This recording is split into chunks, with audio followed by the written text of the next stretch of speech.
appropriately menacing music for starting the game. Oh, hold on. This is all Sherlock Holmes games OST playlist.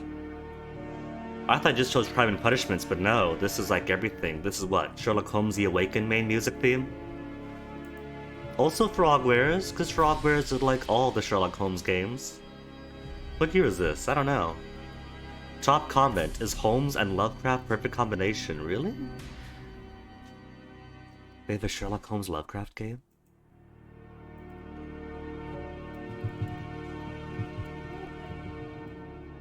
Well, be that as it may. It is time for us to begin our day. Hello, let me just move this over.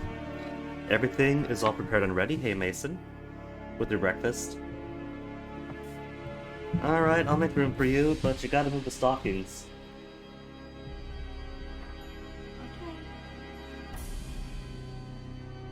Okay. Just getting my tea to start the day.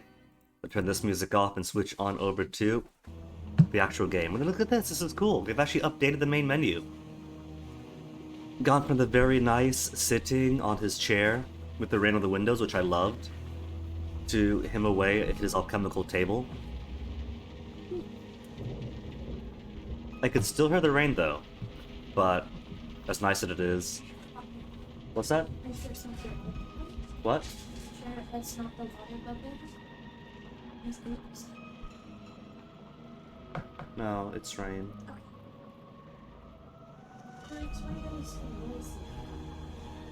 Anyway. But yes, stockings and things around because this weekend has been busy with shopping for Christmas.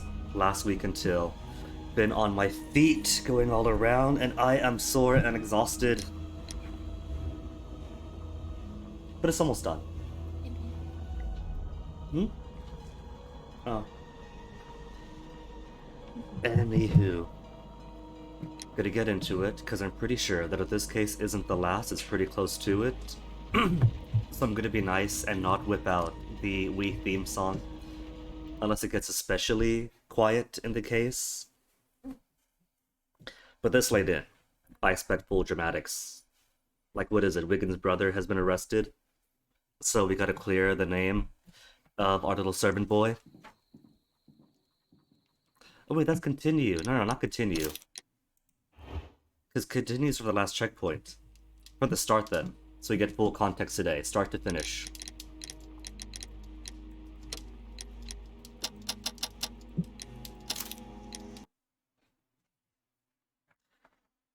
And he's left the door open again. My acoustics, Mason, my acoustics!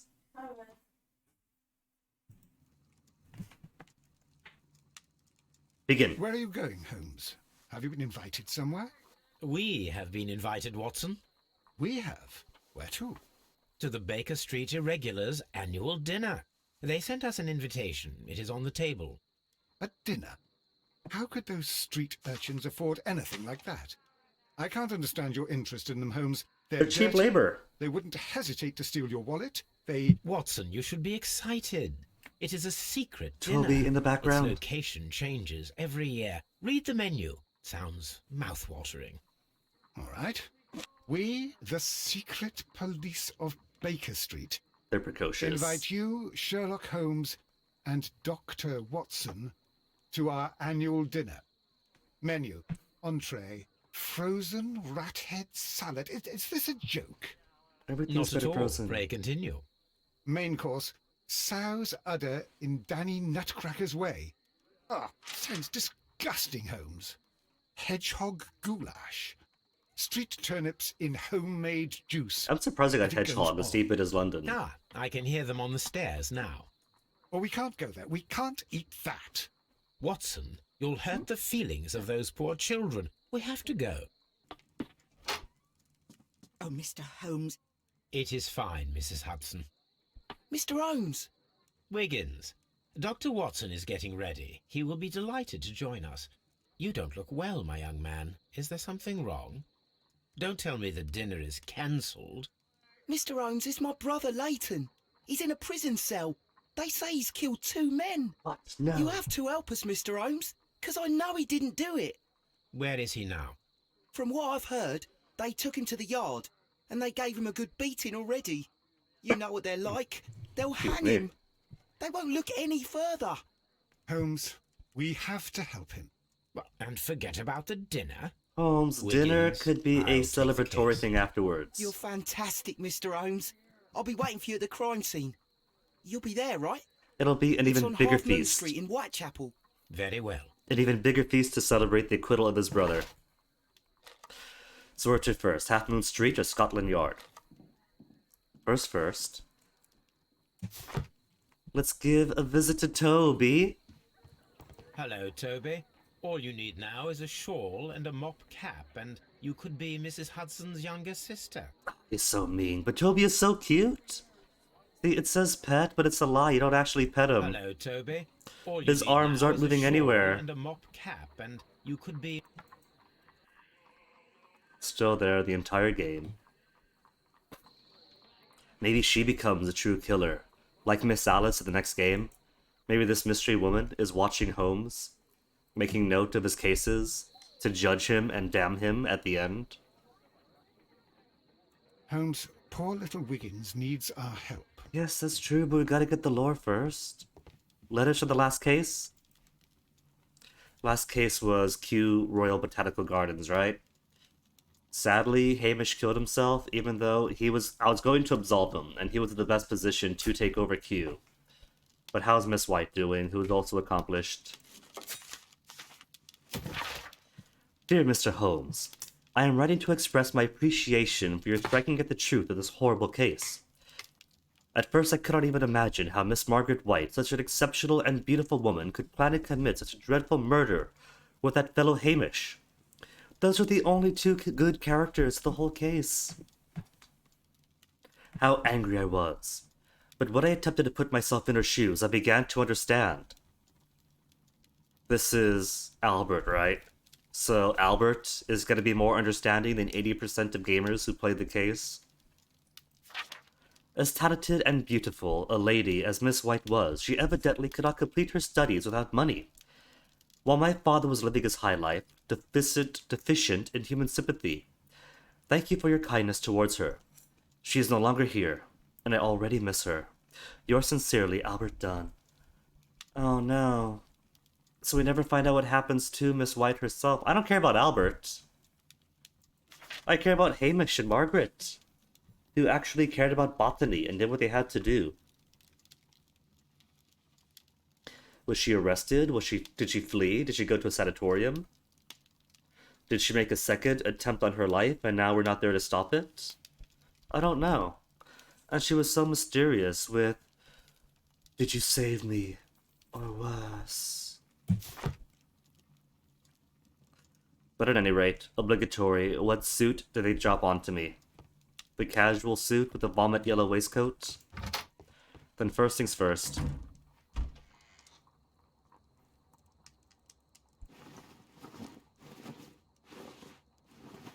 The grey suit with a very sharp and dapper and seasonal red and black waistcoat.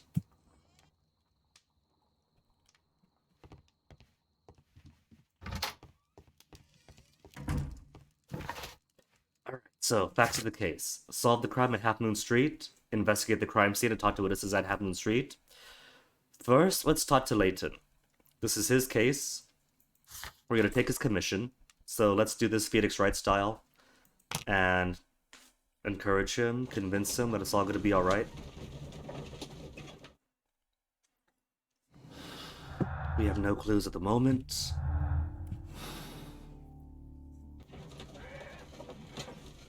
Holmes, we're here.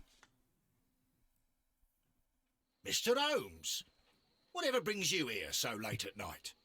I'm interested in the case of young Leighton Chapman. He was arrested earlier this evening and accused of a double murder. That's worse than I single beg your murder. pardon? That case is quite clear to the police. Or are there any new facts that we Oh don't know? no, they gotta give him new facts first. Who knows, Inspector? Look, you are free to investigate, of course, Mr. Holmes.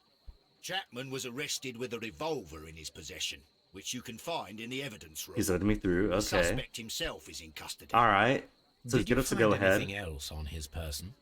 A few personal belongings. Nothing particular, Mr. Holmes. Thank Mr. you, Holmes. Lestrade. It's kind of funny, right? I've been playing this Frogwares reboot series in reverse order, but I've kind of been enjoying them more in reverse order too. Chapter 1 is very wow, but also proved very hollow in-game and in my heart. Devil's Daughter was okay, but some of the fantastical elements and some of the minigames kinda, in a big way, took away from the experience for me, but was a good introduction to this game, which has been charming, and I've been enjoying a bit more. A lot more. So it's kind of funny how that works. Okay, Lighton. Are those cigarettes? Kid, you're gonna kill yourself. Rolled cigarettes? So desperate for a smoke, he's gotta do the labor himself? These cigarettes are filled with cheap tobacco. Nothing interesting. The apple isn't important? The apple is gonna be a major clue, Holmes. A cheap watch, bought with his own money, no doubt. So this is the gun that Leighton was holding when he was caught by the police. It is a Webley revolver, a reliable weapon. Everyone's got Weblays. Everyone is a suspect then. 9 times out of 10 it has been a Weblay. There is a different color on that cartridge. Is that to denote that that bullet has been fired? The hammer has hit the pin, and some combustion process inside has darkened the shell? Holmes, come on, examine it. We can see it right here. Holmes, come on, Holmes. Cylinder, there we go. It seems as though the shells were not removed from the cylinder. Yes, but what about the discarded one? Barrel catch open. 2 fired. Oh no. No wonder then that they have considered this case open shut. Maybe he was hunting rats. He could have been hunting rats or hedgehogs for the goulash. 2 out of the 6 shells have been fired. There were 2 shots. Or he put 2 spent shells into the chamber because he can only afford 4 bullets and he wants to look like the big man and be intimidating in Hard Whitechapel without needing all 6 bullets.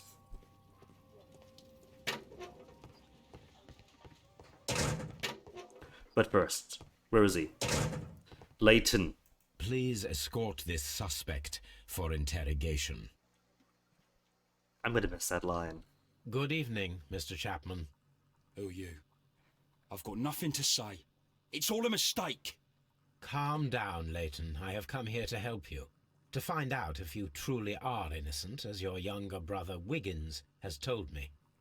My brother? You know him? Then that means you're... Sherlock Holmes. The guy who pays him a penny to climb blimey. up chimneys. All right, Mr. Holmes. I'll tell you everything. First, let's see. He has no father figure at home who has taught him the proper way to shave, as he's got a massive shaving scar down his cheek. Occasional fight. You get this from occasional fights. Youch. And bruises. He's been in a current fight. Fresh. Police. Resisted arrest. Hot-headed. He's got a sharp scarf. Fancy. Downtown fashion. He's got a cushy job. Really, office clerk. Then why is poor Wiggins having to scrounge about on the streets if he got this fancy office job downtown? A Westgate tattoo. Past imprisonment. Well, that's pretty cool though, if his cush office job downtown is willing to hire him, despite his criminal background and his rough ways. But even today, if you get arrested, if you get convicted once and you serve your sentence, then you get punished twice for almost the rest of your life when so many opportunities and doors become shut to you. So at the very least, good on them, whoever they are. Good. Tell me your account of what happened. I left my work and I hurried up to see the fireworks in Whitechapel. I was late, so I decided to cut through Half Moon Street. I saw the first fireworks light up in the sky. I bumped into a constable on a corner before entering Half Moon. A And witness can suddenly, confirm that. what with all the firework flare, I saw two men. They were both lying flat in the middle of the street. I stopped where I was. I thought about turning back to the police, but as I was thinking of that, I saw a third person. He was leaning over the body that was furthest from me. The second I saw him, he raised his head and he stared at me. In a flash, I saw his gun, but he made a dash for it instead and he escaped through Whitechapel Street. And you sent out 2 shots to stop him, right? Is that right? Is that why you're missing 2 bullets?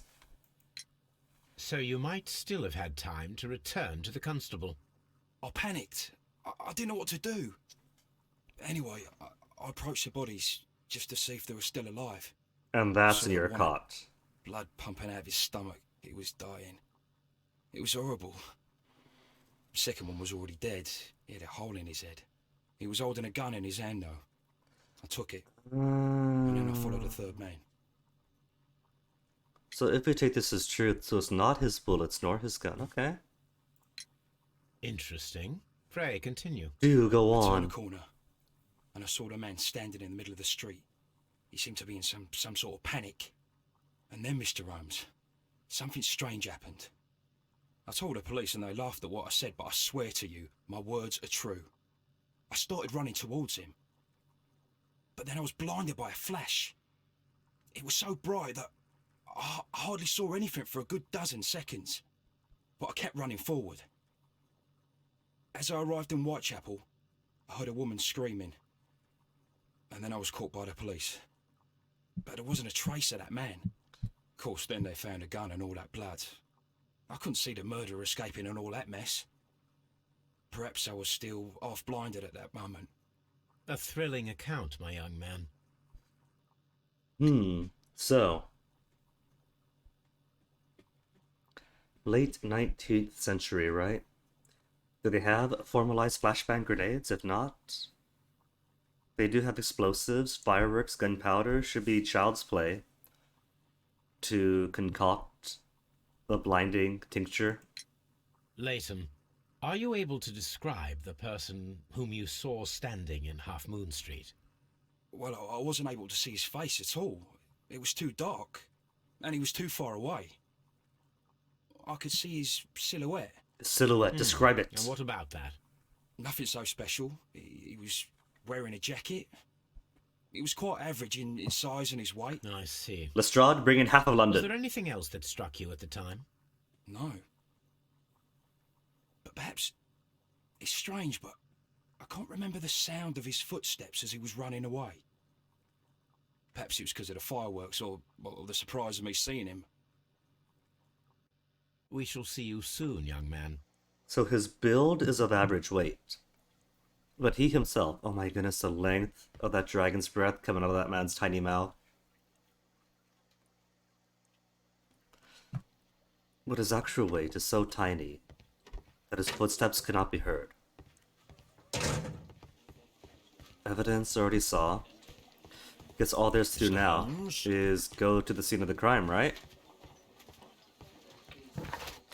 To Half Moon Street. Hino the Third. Hey, Hino. Hino, guess what? On top of all of the Christmas shopping I've done this weekend, and I'm thoroughly dead from, actually got... Where'd I put it? Well, I can't find it now. But I got myself an actual stylus this weekend, so I have been making some super cheap art. So... went ahead and...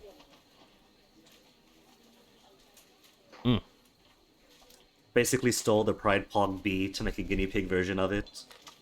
Look at it, isn't that adorable? It's like a bee, but as a pig.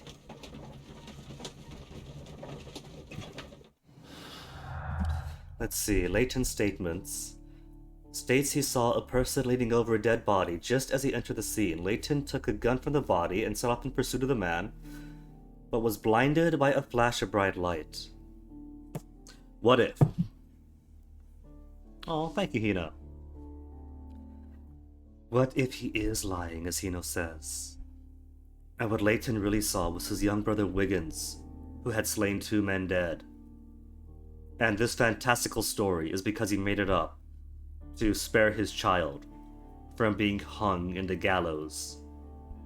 And the reason we see Wiggins in Devil's Daughter is because Devil's Daughter is also a soft reboot to the series. So some broad strokes could be taken, but also because the annul Wiggins or the absolve Wiggins ending is canon. Lootless, Leighton Chapman had nothing of any value in his possession when caught by the police. So what would be the murder then, if not robbery? Leighton's revolver, 2 fired cartridges, but according to his statements, he found it there, right? No, doesn't connect? It could give us a thought bubble that if he's telling the truth, it's not his revolver, or he's lying that it is his revolver. Naturally, the first block of stuff don't connect to anything.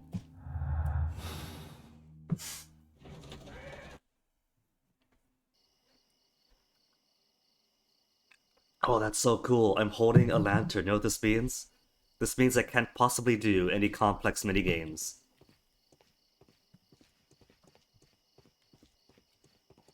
A door. Dysentery at St. Adolphus Orphanage. Locked. Ah! The D's. Holmes, poor little Wiggins needs our help. Yes, that's why we're here. Okay, have you seen anything? Oh, we can't talk to him? He just gives us a map? Locked. Fine then, I'll stop bothering the neighbors. Locked. And actually investigate the crime scene.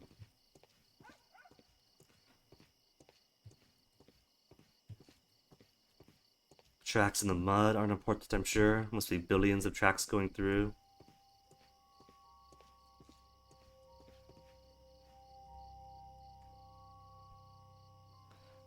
This I kinda like. It's super dark here, but it's supposed to be, right?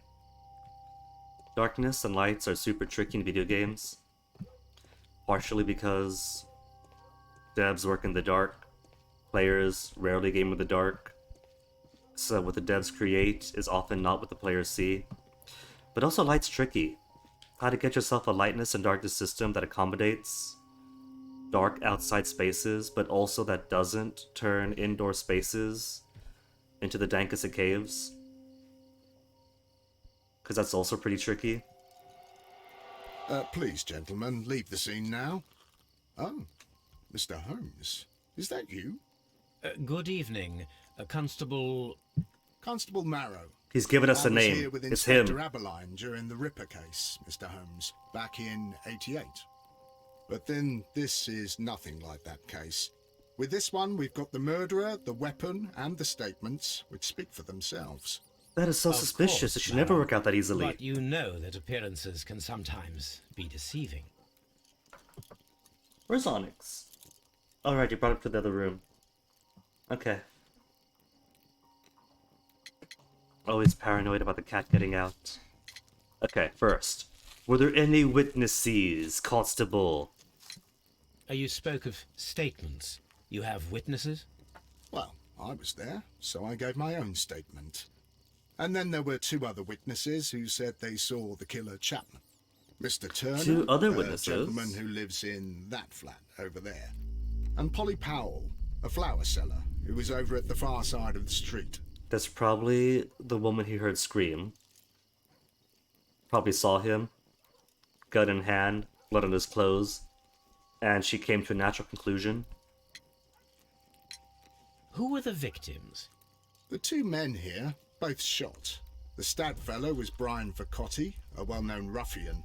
The other, Kenneth Butler, a jeweller by trade. Ruffian and jewel trader. And because mechanically there's only 3 profiles for this case, and that's it for the entire game, it's gonna be Leighton and the 2 witnesses, right? So whoever the killer is one of those 3? Is that her framing Constable this? Marrow, I should be delighted to hear your testimony. I was standing at the north side of Half Moon Street. That was the side that you came from. But you would have been unable to observe this part of the street, where we are standing now. That is correct. But I saw the 2 victims slowly enter Half Moon Street, and then shortly after, the fireworks started. A few minutes after that, the fellow Chapman rushed towards me and ran into Half Moon Street. This all tracks Please so far. continue. I didn't pay attention, but suddenly I heard a woman's cries and police whistles on the other side of Half Moon Street. I rushed over there and I saw the 2 dead bodies on the ground. When I reached Whitechapel Street, I saw Leighton Chapman. He'd been caught by 2 police constables. See, but that gives a window of opportunity. The 2 guys go in, time passes, then this guy rushes in and right afterwards screams are heard. Kinda sounds like he found the body, not that he produced them.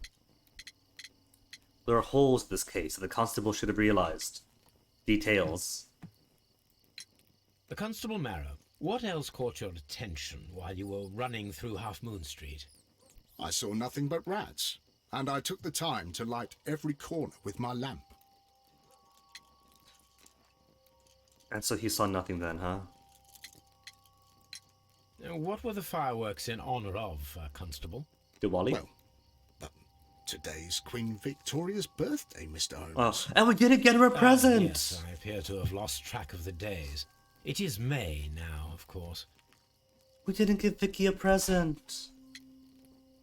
We're the worst Brits. Did you hear the shots? I didn't hear any shots. The fireworks were all over the sky. They were so loud I couldn't hear anything else. And yet you heard screams.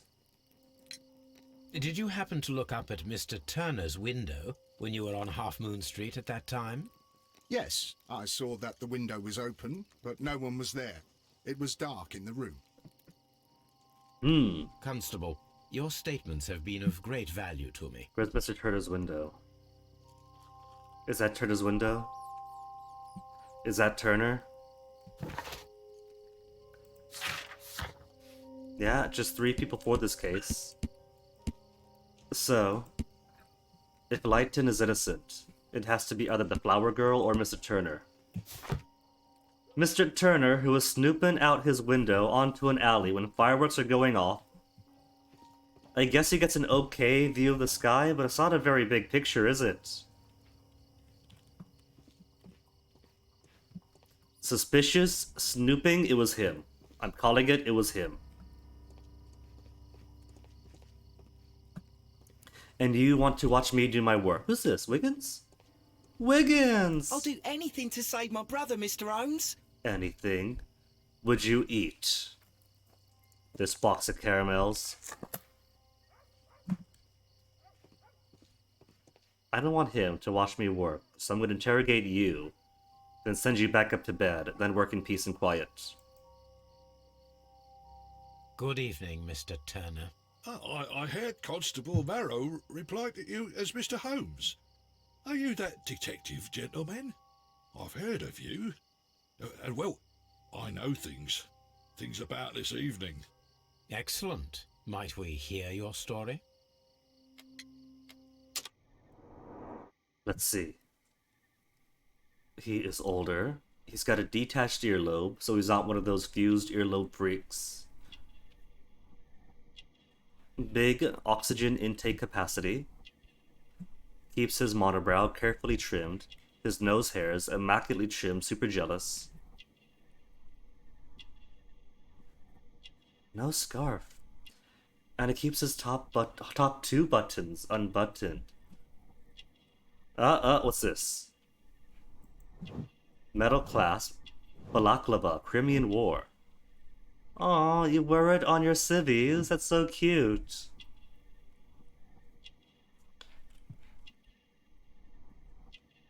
What is this? There's no missing button. Is there? Oh, maybe there is. There's one missing here, one missing there. Is that for his post army gut? Missing buttons. No. It was for just a missing button. Requires support, weak leg. The poor limping veteran. Maybe it's not him. Maybe the 2 guys did each other in. And all this who's who is a ruse. Could you tell us everything that you may have seen or heard? I was already in bed when the fireworks started. A few moments after, I clearly heard 2 gunshots from outside. Please continue. I quickly Really got up hurt. and I grabbed the lamp from my nightstand and I rushed towards the window. I looked down and I saw two bodies. And there was a man with a gun who was standing nearby. Clearly exactly? heard when the constable Look, nearby near this heard body. nothing. Did he notice you? I don't think so. He rushed towards Whitechapel Street without looking around. Two distinctive shots, yes. Were the two shots you heard consecutive? Yes, there was a very short pause between them, and they sounded different somehow. It seemed to me that the second shot was louder than the first. That is an interesting comment. So, a live round and a blank, maybe. And I'll give him credit, this guy does have a soldier's ear. He was involved in the Crimean War and saw action, so he might be valuable as a material witness here. Mr. Turner, did you see anyone else in the street? No, I saw no one but that man, the murderer, the fellow they caught. Mr. Turner, what were your actions after you stepped up to the window? I was afraid that the man with a gun might return, so I stayed close to the window till I saw the policeman coming in the Half Moon from Whitechapel. Then I walked out to tell them everything I saw. You have helped us a great deal, Mr. Turner. Okay. Wiggins, you said anything, right? Make sure Mr. Turner, who is slowly rising my good graces, doesn't interfere with the crime scene while I'm stooped on over the strap. There were two bodies. There's the other one. Okay. Kenneth Butler. He is dead, right? Step 1. The scene is safe. Step 2. Is the person on the ground actually alive? Wait, hold on. Paper. I can't look at the paper. Plates. Stuck object. Now I can? A piece of wood that has stuck between the cobblestones. Or Let wood. us take a closer look. He's a vampire. And was staked through the forehead. This shard of wood is quite new. But no blood on it, so possibly not a cane that was smashed over his face, then a piece broke off. The bullet struck his head. This man didn't stand a chance. But is he okay? He's got a key. This is an ordinary key. I wonder what kind of door it opens. And is that it? Our examination is just looting his body. Yep, he's dead. What's in his pockets? Brian Vercotti. Oh, that's just a bottle. It's a bit rustier towards the bottom, so I thought, oh, blood! But there's no traction. We came from here, right? We came from here, the super dark alley. To here.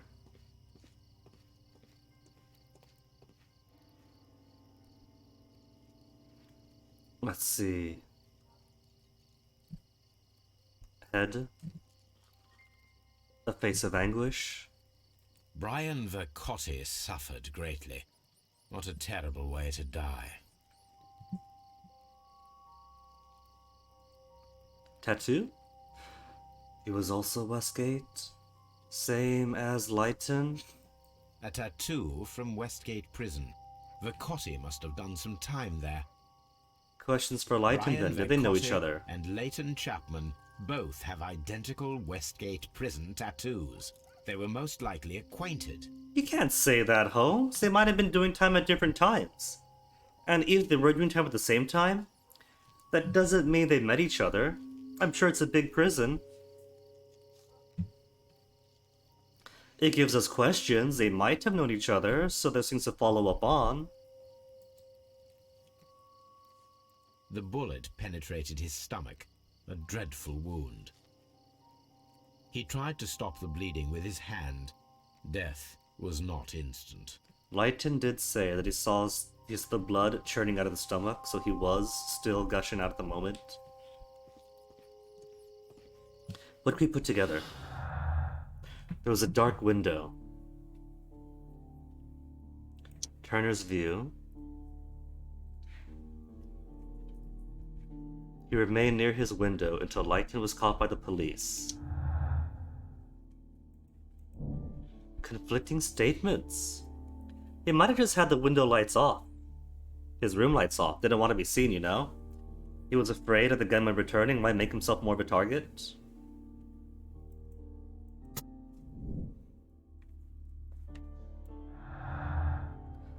Two victims.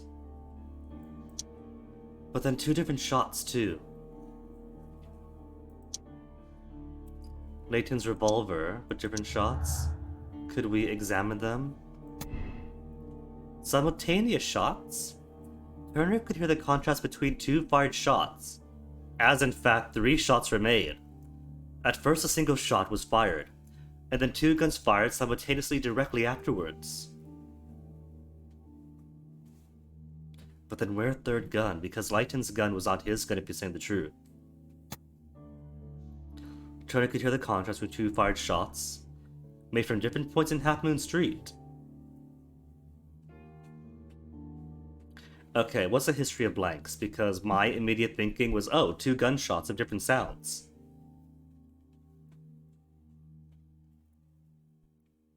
I'm fairly certain Turner, with his veteran ear, would have known if they were simply fired different locations. If there were different distances enough to be audible from his window. So my thinking is 2 different gunshot sounds. One has to be a live round, the other has to be a blank. And not either of these options, but oh well, let's experiment.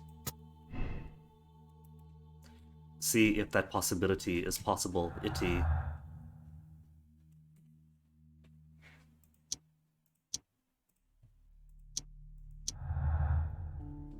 Two victims and Layton's revolver. Double murder. Kenneth Butler and Brian Bricotti were the victims of a double murder carried out by one person. But that conflicts. Have to find more thoughts.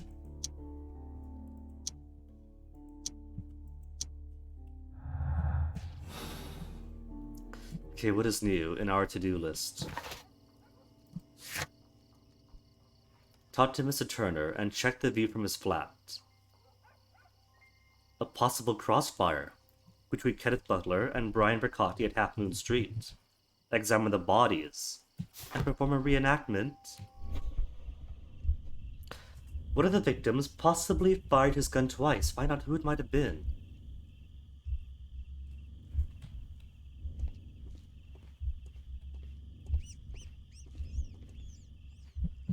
But we have 2 bullet wounds, right?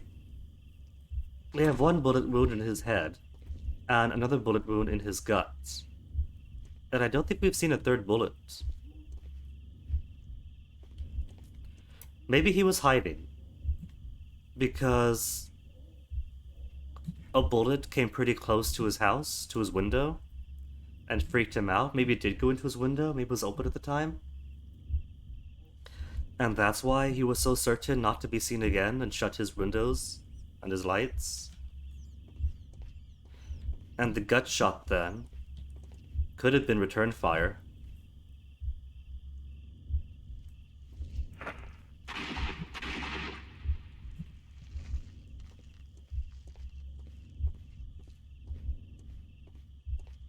Is there a bullet hole? I am unable to see any higher. I need to find something to lift my lamp. Wiggins, stand on my shoulders. Item required. I don't think we have an item. If you're the gunman. So in either case, I need something else to look higher up. I am unable to... Alright. So that's on the to-do list. Mr. Turner, may we come in? Maybe he's got a gap of something, or something. Mr. Turner, you have stated that you remained close by your window after the crime, is that correct? Oh, yes, Mr. Holmes. I stayed at my window until the policeman arrived to examine the dead bodies. Cute. The contradiction. That is very interesting, Mr. Turner. Constable Marrow stated that he did not see anyone at the window when he was running through Half Moon Street. Well, I think Constable Marrow and me, we might have been distracted by the whistles and shouts coming from Whitechapel. We could have missed each other somehow. You understand what I mean? It was a bit of a stressful moment, to tell you the truth, sir. Allow me to form my own theories, Mr. Turner. Would you mind showing me the view that you had from your window? Holmes, is it a cop? Not at all, Mr. All you gotta do is say no. Please, follow me. And if he was, still say no. Mr. Ask for a Turner warrant. appears to live very modestly. That's been burning stuff. This fire is dying out. It was last tended to over an hour ago. But no paper shards or anything? Oh. Burnt paper after all. Take it! The papers are almost entirely burned. I am unable to see what's written here. And so chemically analyzed to restore what's left? These words are illegible. The papers were thrown into the fire just a short while ago. Well, he lives modestly, he's cold, maybe he just had to burn whatever he could.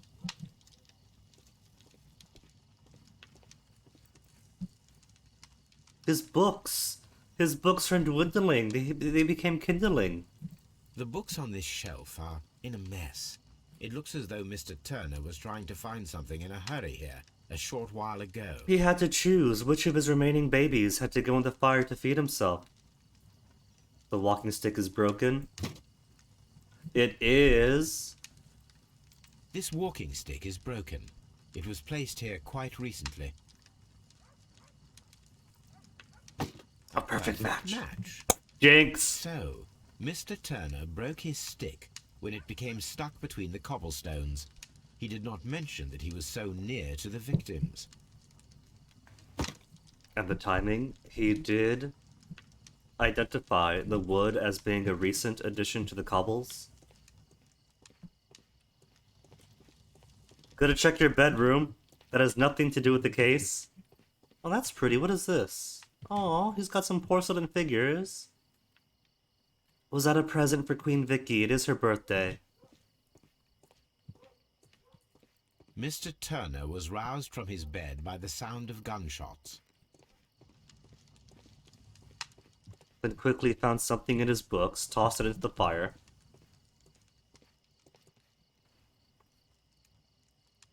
A knife? A great big old knife?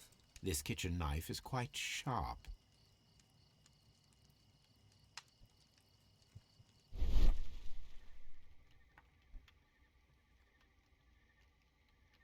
More paper stuffs? There are pieces of shredded paper scattered over the table. His kitchen knife was used to cut the paper. That takes a lot of busy work. This guy's got a lot of time on his hands. Shredding paper by hand, not just tearing it up, but using a knife to reduce it to shreds. See, I'm lazy, right? What I would instead is just go to the sink, fill it with water, and disintegrate the paper that way.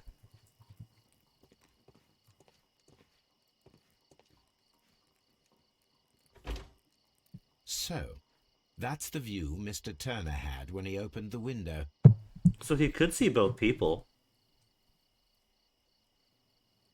Brian Vercotti's contorted corpse. And there's Wiggins. Hi, Wiggins! The dead body of Kenneth Butler.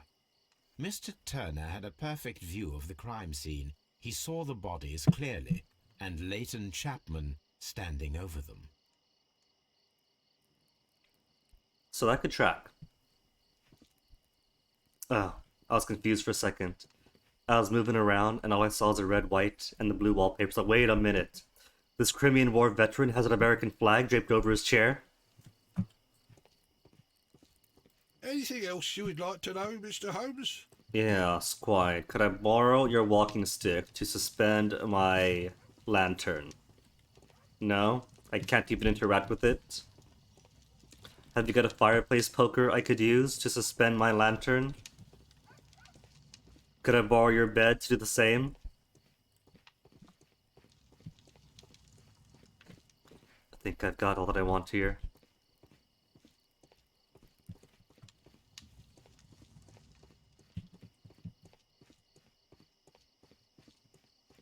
Can we ask the cop about the contradictions in his statement? It would be my pleasure to assist you with your investigation, Mr. Holmes. And yet the answer is no.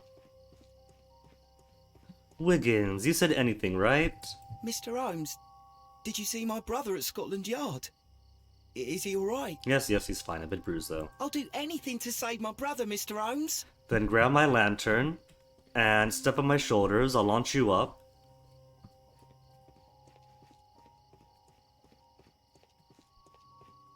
Could talk to the flower girl, but is there like a stick or anything? Locked. What if this key? Wait a minute. He's got a stick in his hand? No. That's just his arm anyway. Locked. What if this key goes to an adjacent building? Because he's very local. And that's where I get a stick. Locked.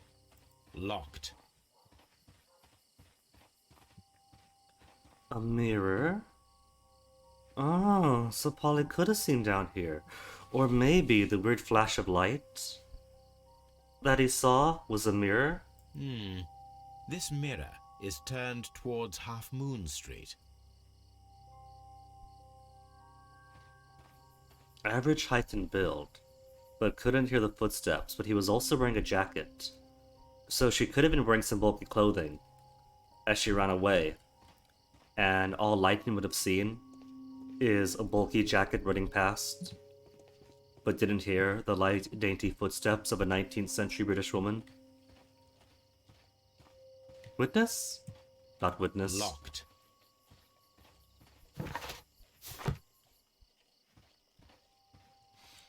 Where am I? Here I am.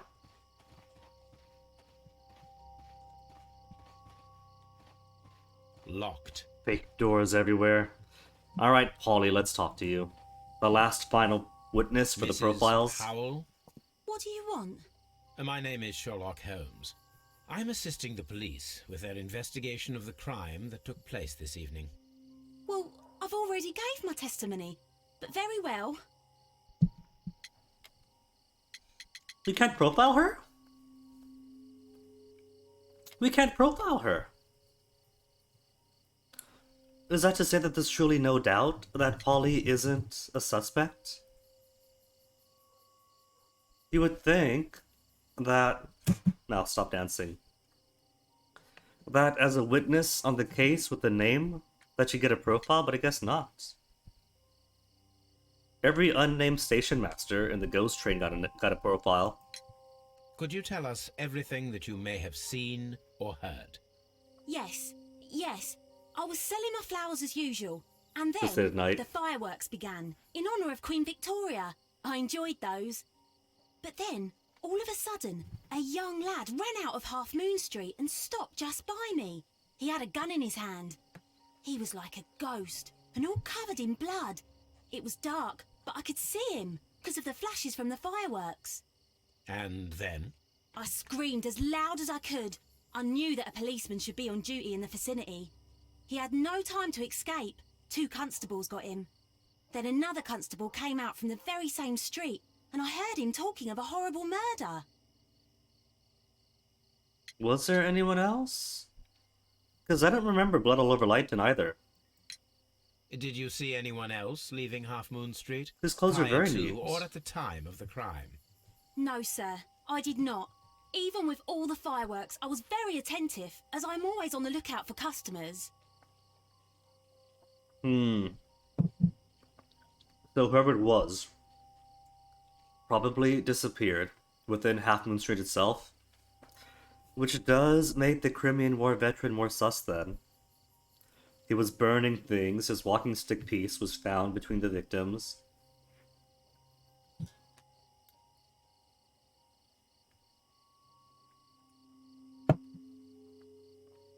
the killer seemingly vanished without leaving the street itself. Mrs. Powell, did you hear the gunshots? I'm not sure. You know, what with the fireworks? My thanks to you, Mrs. Powell. She's really not a person of interest, is she? So there is one more person missing. Somebody with a flat face, possibly balding, with hair along the sides of the head but not on top.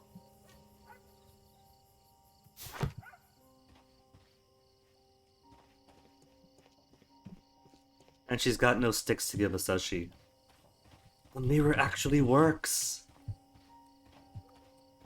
Oh, that's cool.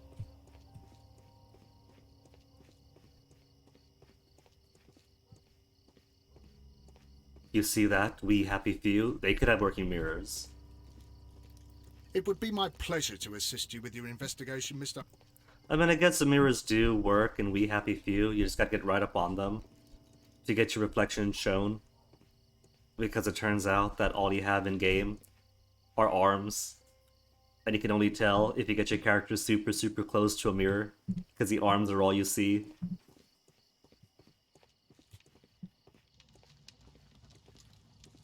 There's nothing else in here, right? There's nothing else in here. Anything else you would like to know, Mr. Holmes? Yes, does Scotland Yard know that you're a murderer? What? No. So you are the murderer? No, how'd you know? Alright, that's it for here then. Unless this key goes anywhere else up here. It would be my pleasure to assist you with your investigation.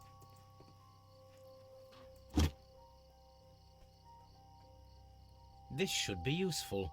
I'm giving plus 50 points to Frogwares for this game then. If I had to do the entire case to find a pull only at the very end from one specific room in a warehouse in Kent or something, and only then would be able to do this, that'd be minus 50.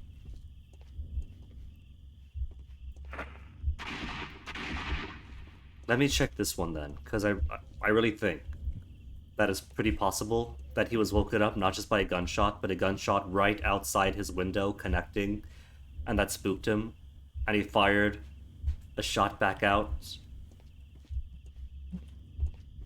Because there's no guns between these guys, are there? He's got no gun. He's got no gun. His right hand there is almost shaped as if he might have had a gun on the ground. A gun in it that Lightning picked up. This fellow, I don't know. Maybe not in his hands, he could have dropped it because of the intense pain of being shot to the stomach.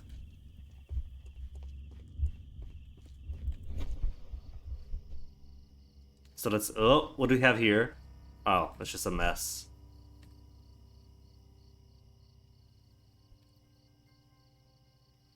Nothing interesting here. Really?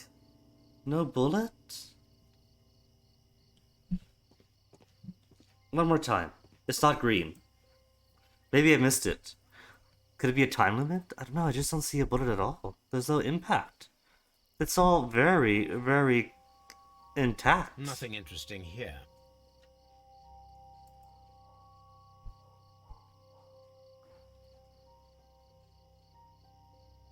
No, I was wrong. Nothing interesting here. Okay. So was it his gun then?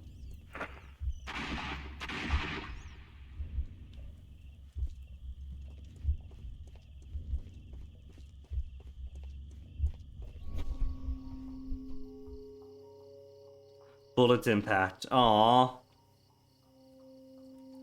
Things would have made so much sense my way. This is most definitely a bullet hole. The brick cracks are fresh. Watson, there was a third shot fired in this street.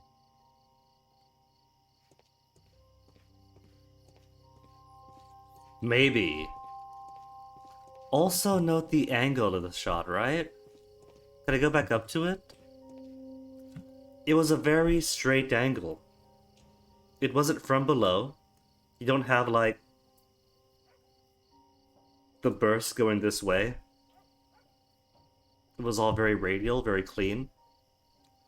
So, if it was far from that window, then yeah, that connect perfectly.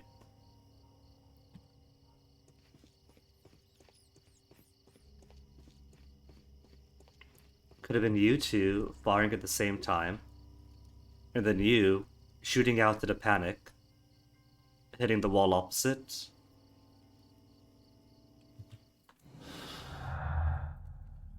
Layton's revolver, but there was a third shot.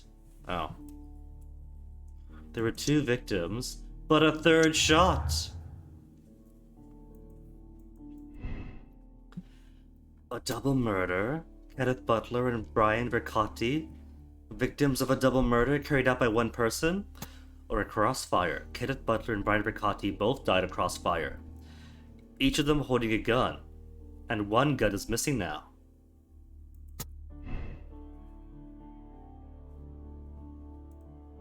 Let's see. Different points of Half Moon Street. And double murder. Nothing interesting to make.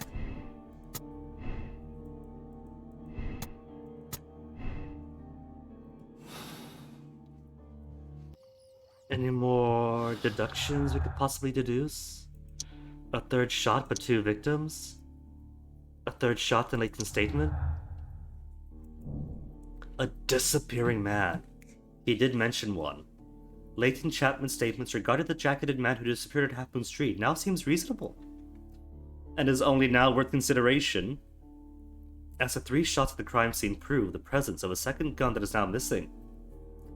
Polly and the constable did not see anyone else go in and out, so it could be whoever was involved lives or hid on Half Moon Street.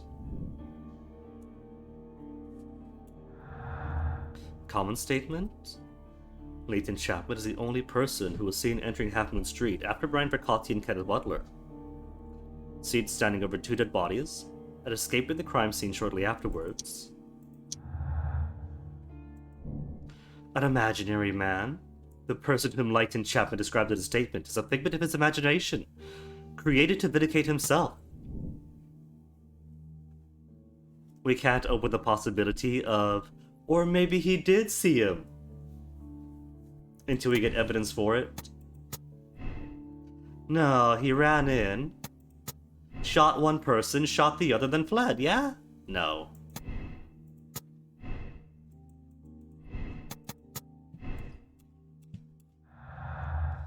Common statement. Revolver? Compelling evidence. The 2 witness testimonies of the crime weapon clearly point to one possible culprit. Layton Chapman!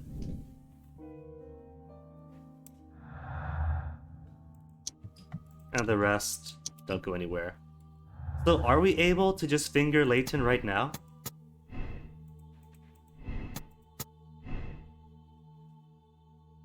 No, shama. He's guilty. If there was, that'd be proof positive that he's innocent. Because the earlier conclusions are always wrong. So what's the to-do list? A second gunman, and the conflicting statements.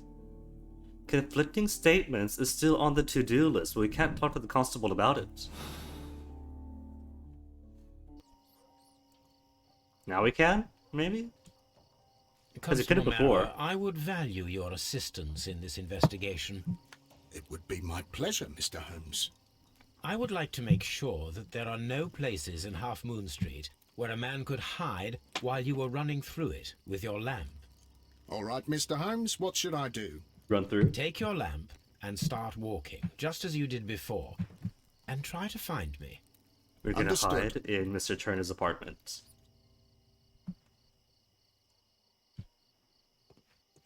Oh, we get to be the constable as Holmes plays hide and seek. Didn't I say that the darkness here is amazing in a good way? And it turns out there's a functional gameplay purpose for it. Another plus 50 points. Sorry, Sherlock, found you. I can see you very well, Mr. Holmes. All right, Constable. Let's try again. I'll find another place to hide.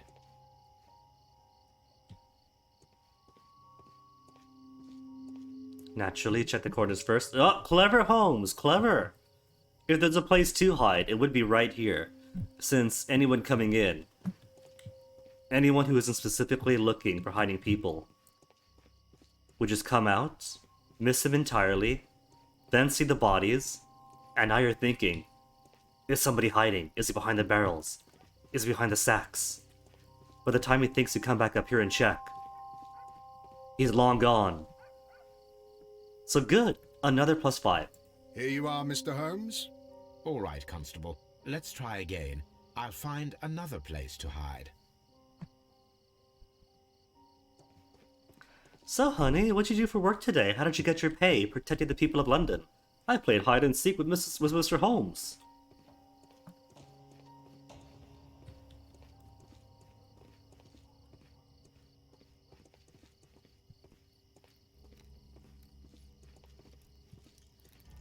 He's hiding under the bodies. I can see you clearly, Mr. Holmes.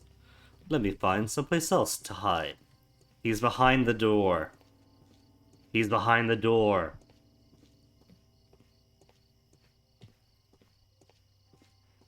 Oh, no, there you are. Mr. Holmes, it wasn't difficult to find you at all. It is obvious now. No one could escape Constable Marrow's lamp while hiding in the street. And so they were off the street, right? They were off the street. Quarters are in sight.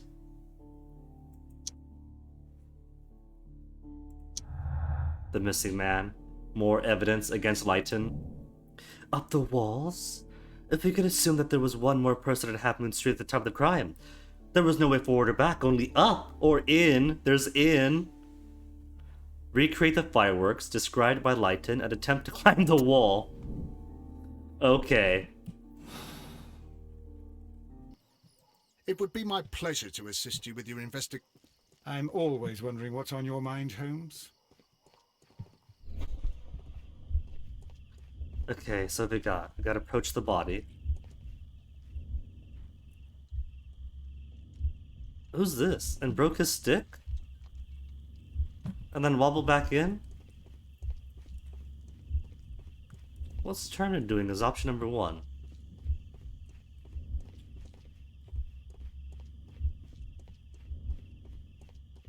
And my other options are all up here. Took something. The other gun, maybe? Okay, so we're not considering ninjas then. But up is in up here. Well, first thing has to be got out of bed then. Woke up, got out of bed, tried to comb across his head. Got up. He took papers off the dead body and then tossed them in.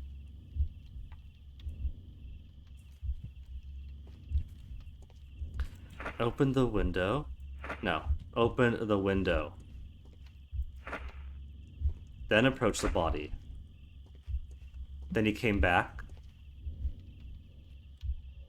Placed your broken stick. Cut up papers. Come back. Come back.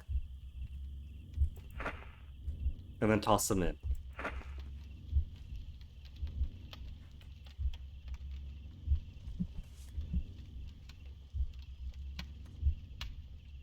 But he's got a limp, so we gotta watch him hobble all the way over.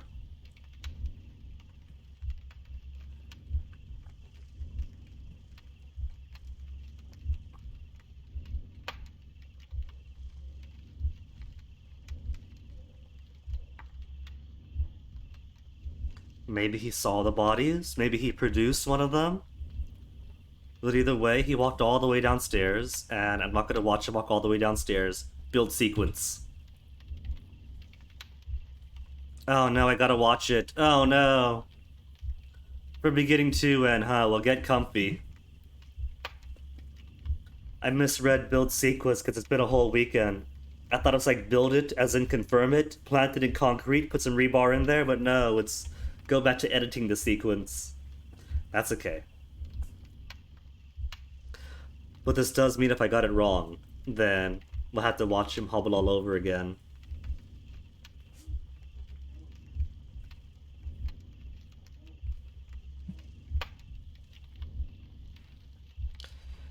Then hobble... Fast forward! Oh, there's a fast forward button! Hey, they were generous. Plus 5 points. If ever there was a time to have the Wii theme song on. Hold on.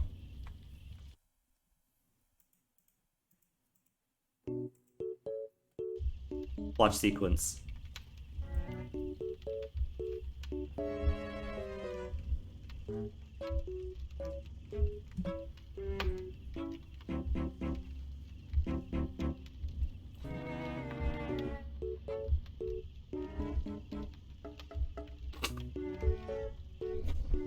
Perfect.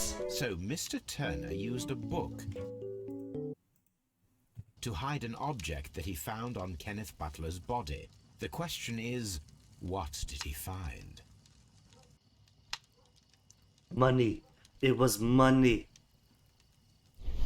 It was the rolling pin. That prints? I can see prints from greasy fingers upon the cover of this book. Let us take a closer look. A closer look at this book, Moby Dick by Herman Melville. Well now, what a find! A precious jewel, concealed inside a book. A ram's-headed fork, right? This could only mean that this is taken off Kenneth's body, right? This means that Mr. Kenneth was descended from the people of Dragon Pass. He worships the Storm People gods and is himself a ram. What we have here is a classic... It's just his nose ring. It's a classic racial violence between the worshippers of Orlok and the worshippers of the sun god Yelm. Represented here by Queen Victoria, upon whom the sun never sets. A bracelet with a unique ram's head design, a distinctive feature of ancient Grecian artifacts, probably of the Hellenistic era. Or that, but I think my theory is more compelling. Oh, sir, you have lovely taste in jewelry.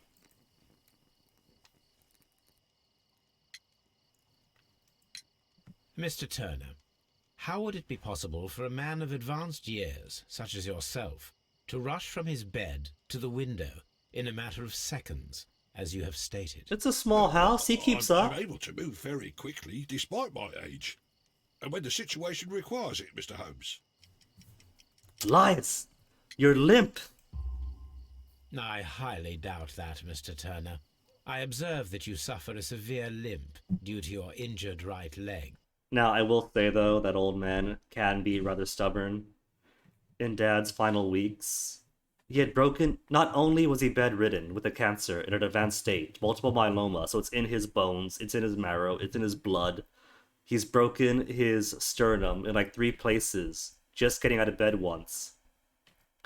And so, if he's got to go to the bathroom, it's me help him onto his chair, wheel him in, help him to the seat, help him out, wheel him back. But he doesn't want to be a bother, is the excuse, but he wants his independence. So, despite the multiple myeloma, being in the terminal stage, his final weeks, breaking his sternum in 3 places, he'd still make the effort to force himself out of an elevated bed to the chair below and wheel himself over. The amount of times I've been woken up by the sounds of an old man groaning as he forces his broken body to the bathroom. And I kept my door open so he could shout if he needs my help, and instead I get woken up by his groans. So it's entirely possible that this man with his limp would force himself to the window at a sprint if he thought it was an emergency. It's not beyond the realm of possibility. I'll just say that now. It would have taken at least 10 seconds for you to approach the window. Or That 3, he means could have you pushed have himself. easily missed something or someone in Half Moon Street during that time. You're right, Mr. Holmes. I could have missed something. But it did seem to me that everything happened so quickly. Time can pull tricks on you. Is Holmes suggesting that he was waiting, planted at the window? Is he my third gunman? You shot the far-facing man in the gut? And what of everything else that you told us? Mr. Turner, it is vital that we have your complete and true statement. Mr. Holmes, I do assure you that the other things I said were most sincere. The other things? To include how you looted an Orlanthi torque off the body of the victims? Mr. Turner, you were not sincere with me. Not then, and not now. But Mr. Holmes... This, Mr. Turner, does not look like anything that a poor man might possess. It is worth more than the home that you live in. Did he loot it off I Crimea? can explain. No, merely correct me if I am wrong. You saw Leighton Chapman through the window, but you also noticed a glittering object on the ground, this precious jewel. You walked down and took the bracelet from the body of Kenneth Butler, and when you heard the whistles, you hurried away. That broke your walking stick. It caught fast between the cobbles. Constable Marrow was unable to see you in the window as you were climbing up the stairs on your way back to your flat. Upon returning home, you hid the precious jewel inside a book. Mr. Holmes, please don't send me to prison. I didn't Not for do anything theft, bad. but for murder, I'm just maybe. a poor man. He's just When a I poor chanced man, upon the bracelet, nobody loves him. I saw it as an opportunity to make a little money. I was desperate.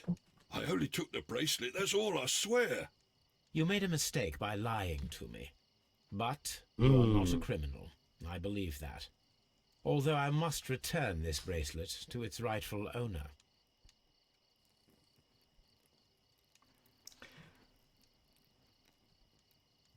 But that does give different contexts. Because the bracelet seems kind of valuable, right? What if the bracelet was a motive? Well, this counts for an up-the-walls investigation, doesn't it? This does suggest you could have got up the walls via going into the door and up the stairs. Lootless, was it? There was at least one loot.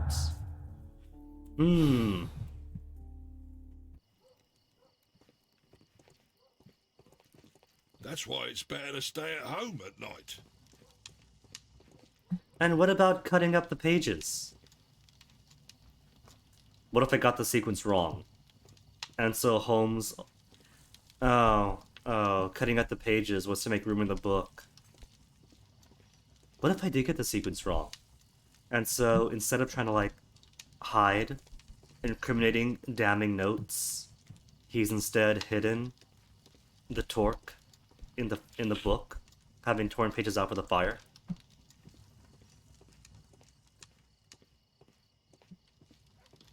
No, I guess this is alright. There's no damning secrets who were torn up, just pages. Mr. Holmes, It would be my... I'm always wondering. What else can we do then? On the to-do list, we still got... investigate the ancient bracelet? Is that going to be an archive thing? Find a flare gun to emulate the fireworks and tools for climbing the wall?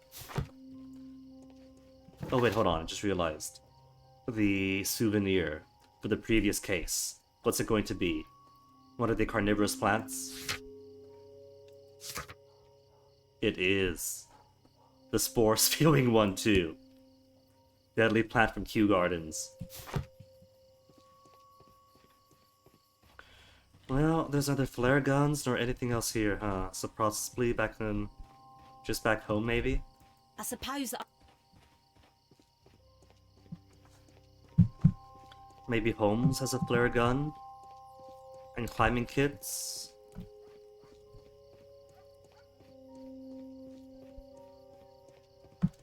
No one's here, right?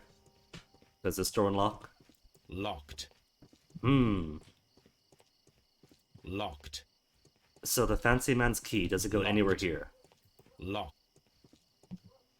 Alright, let's go home.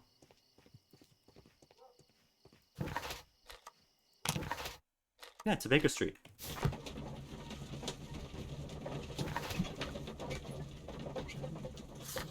So let's see.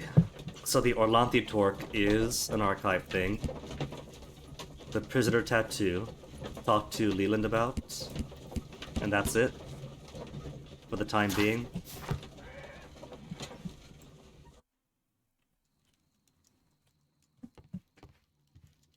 So, maybe it'll be encyclopedias.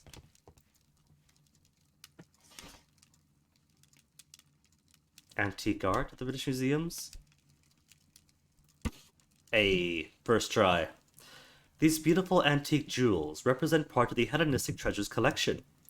Depicted are the 5 heads of mountain rams upon a bracelet, necklace, and ring, each made of pure gold.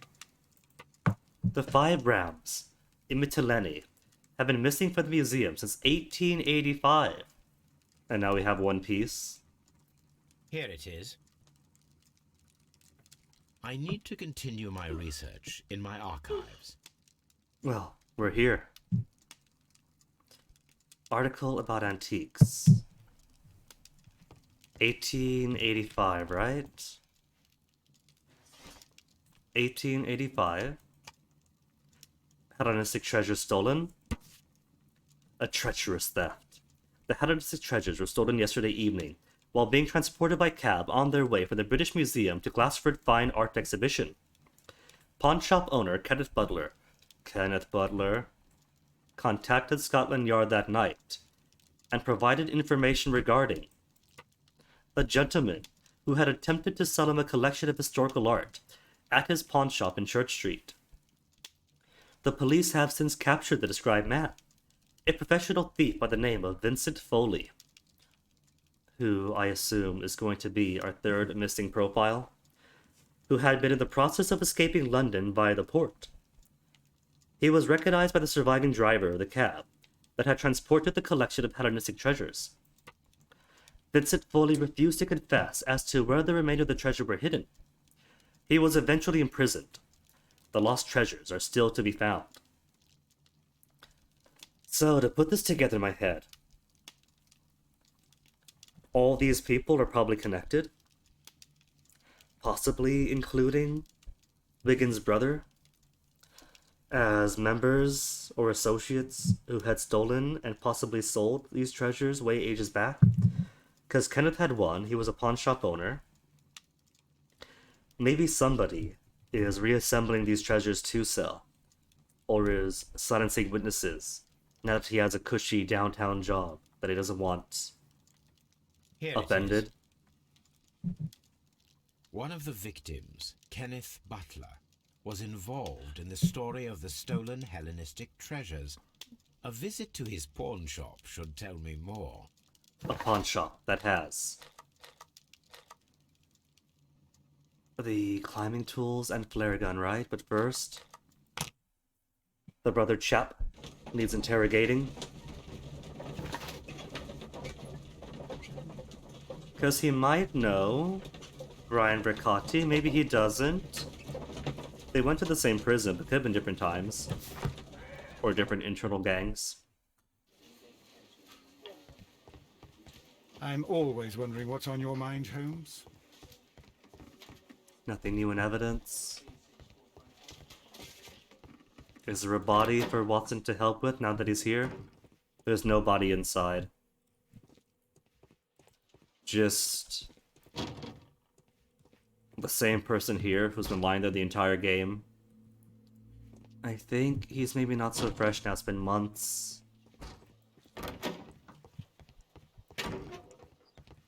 Please escort this suspect for interrogation.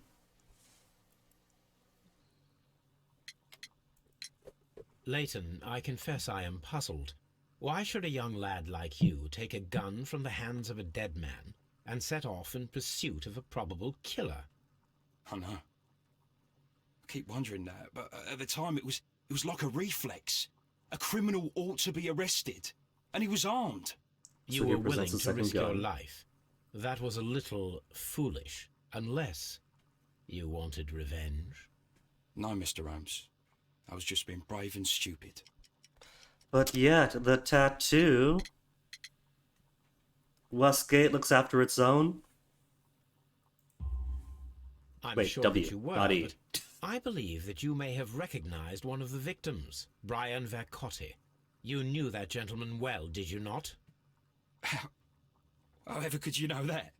You have a typical tattoo of the Westgate Brotherhood upon your hand. I actual observed exactly Brotherhood? the same mark upon Mr. Vercotti. You came to know him from your sharing a past prison sentence. Am I correct, Mr. Chapman? God. You're right, Mr. Holmes. So tell us about Brian Vercotti. Fill in the gaps for us. Would you tell me a little about Brian Vercotti? We were convicted for a robbery. We, together. Once in prison, both of us joined one of these fraternities. During that year, we tried to help each other out, you know? You were quite young then, I believe. Yes, Mr. Holmes, we were. We'd only stolen £1 of meat. So not related to the missing After we were Orlanti released and treasures. when I saw what my little brother had become, I decided to work towards living an honest life. And Vercotti? He had a hard time. His sister had died in a Whitechapel dispensary while he was in prison. He had no family anymore. Our paths split. He fell back into crime. So you lost him? Yes. And for around 2 years, I heard no news of him at all. We shall see you soon, young man. B, convicted twice, serves his jail sentence, and upon coming out, he's got no one who loves him, no connections, no one to help out, opportunities close to him. What choice did he have but to turn back to crime? Just to survive. If society was kinder, he wouldn't have been dead. Old acquaintance Lighton? Lootless, except for the long-lost art. Lootless, but instead revenge. A personal motive, the violent crime, committed in Half Moon Street by Leighton Chapman, could have had a personal motive. You see how this works mechanically, though? That every new deduction is painting Leighton Chapman as a killer, ergo it can't possibly be him. It's setting you up to blame him. Therefore, it can't possibly be him. He's the easy first answer. Leighton Chapman committed a double murder at Half Moon Street. An old and mutual enmity between Leighton Chapman and Brian Vercotti was a motive for his crime. Condemn him! Or absolve him. Or continue, because if this is the first one to come up, that's too easy. It's the first deductions, it's the first conclusion, therefore wrong.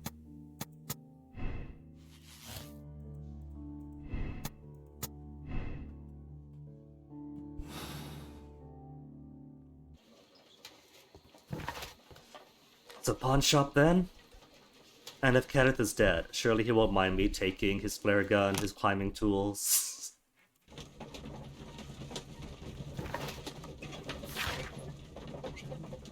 Evidence now, we got the key. Ooh, the key! The key on Kenneth. This goes to his pawn shop then.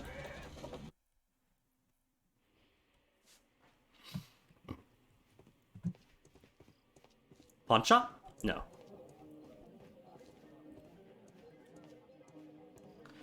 Butler's pawn shop.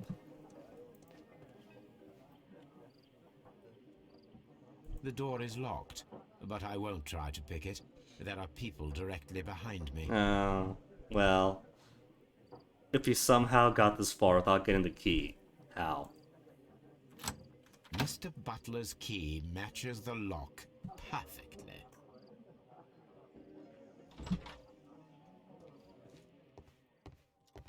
Shelves? Climbing equipment. These tools are exactly what I need to climb the wall. But there weren't any marks in the wall, though.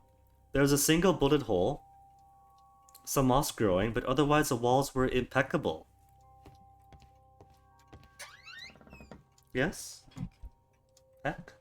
impeccable.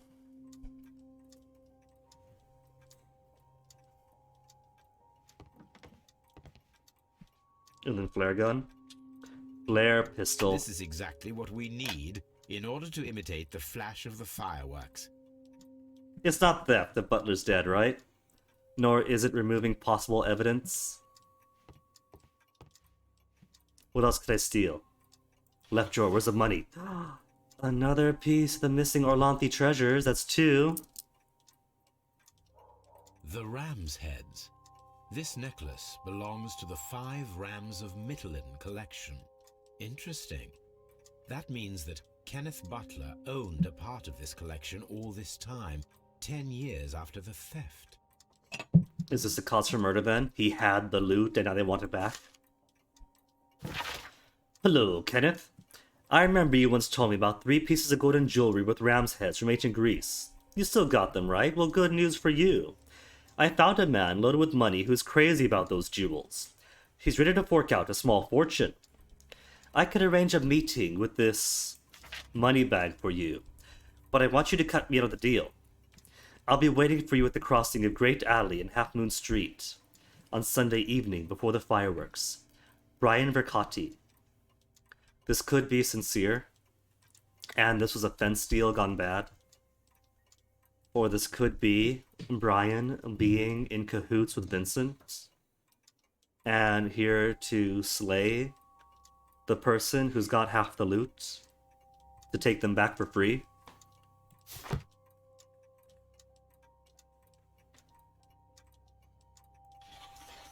Ledger. It looks as though Mr. Butler kept a careful record of his operations. But was it a truthful ledger? Would he eschew information that he doesn't want other people to know? And Turner's definitely been here because he's got the exact same porcelain of a woman lounging on her chaise lounge with a book.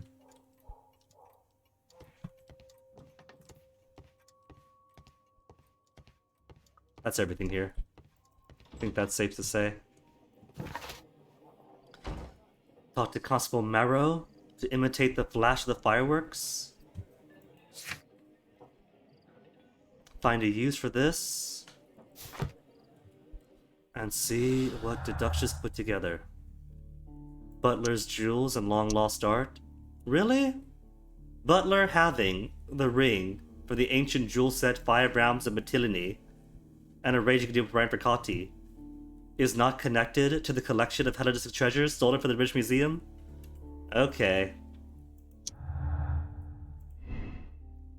A personal motive by Leighton Chapman? Or a burglary motive for the Hellenistic treasures once you dig it a bit more? Can't be the old stuff, no. Or can't be the new stuff.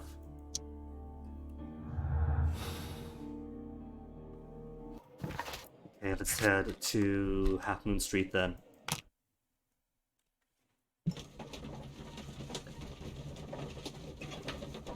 Sadly, I don't think this episode is going to have us make any use of Toby's fantastic nose or cuteness.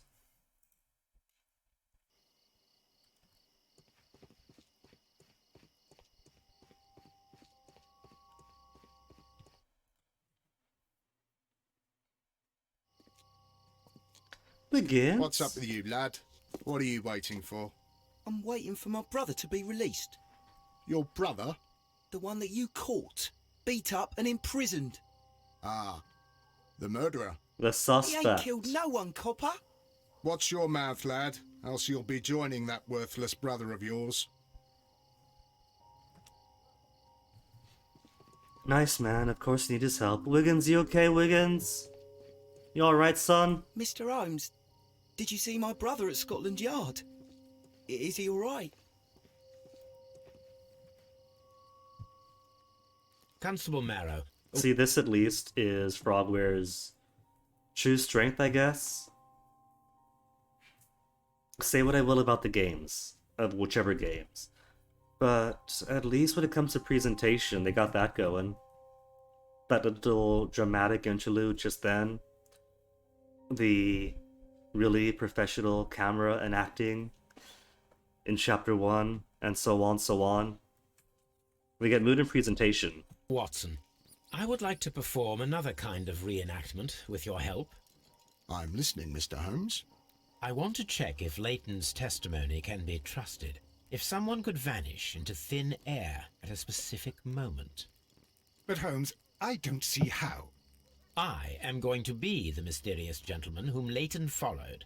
I will stand exactly where he saw him before he was blinded by the flash. Watson, you will be Leighton. There was a flash, and there's a mirror right behind Polly. The statements are all true, but improperly interpreted. Polly flashed the mirror. Leighton saw that, and thus he was blinded. When I QED. fire the signal flare, you should start to chase me. I understand, Holmes. You, Constable Marrow, just play your part and do exactly as you did. Just, please, wait 5 seconds after the signal flare. I doubt that Polly Powell would have screamed any earlier. As you say, Mr. Holmes. Let us begin then. Catch me if you can.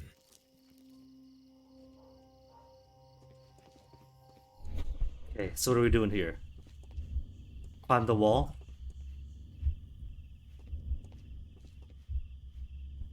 Climb this wall, climb that wall. Polly is here, right? So she would have seen.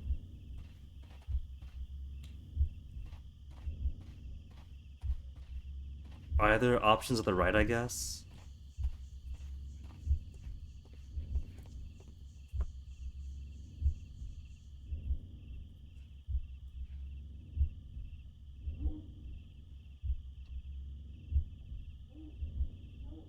Okay, we'll climb this wall. The moon illuminates this wall. Anyone trying to climb it would be easily spotted by Constable Marrow. Okay, and the other one is too close to Polly, so this one. This wall is cast in shadow. It would be difficult to see anyone scaling it. So that's a good one.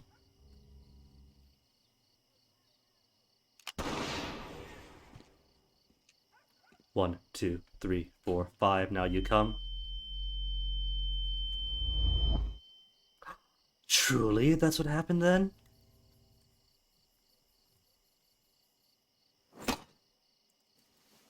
Oh, could I fail this? Could I fall down if I get this wrong?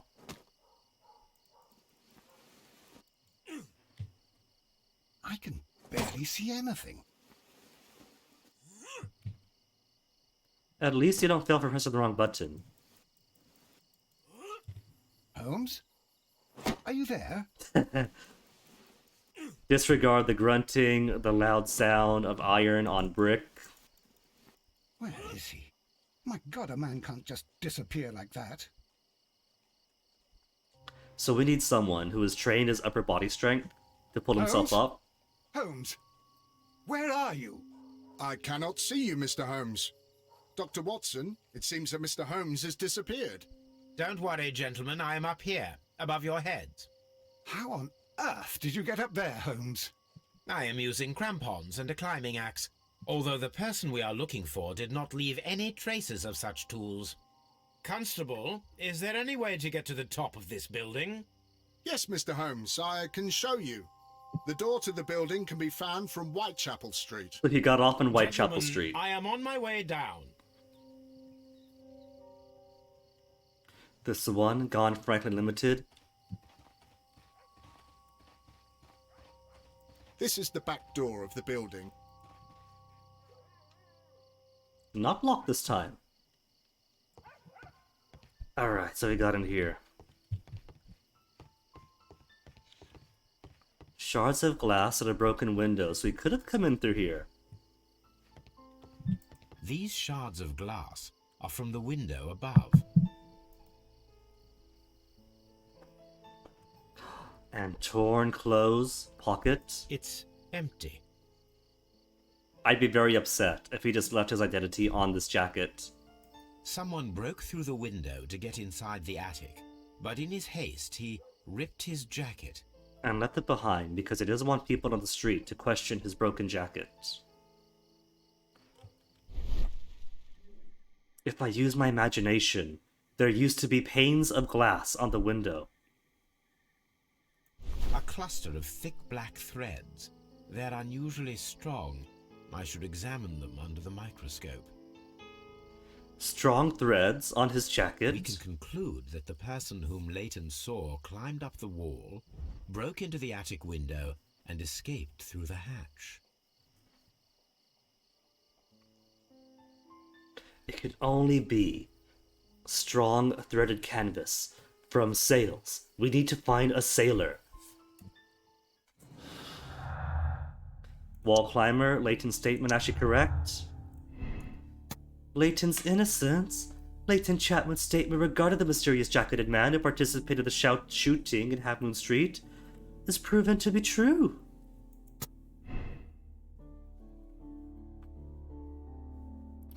Only contradicting the imaginary man now. But see what I mean, right?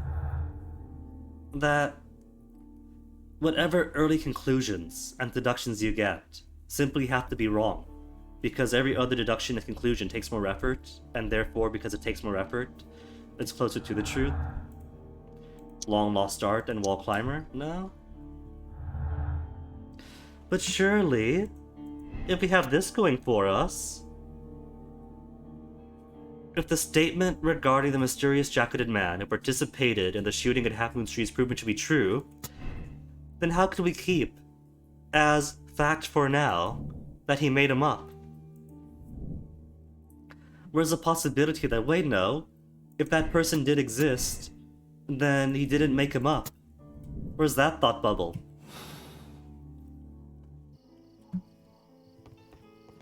Anywho, I have threads to analyze.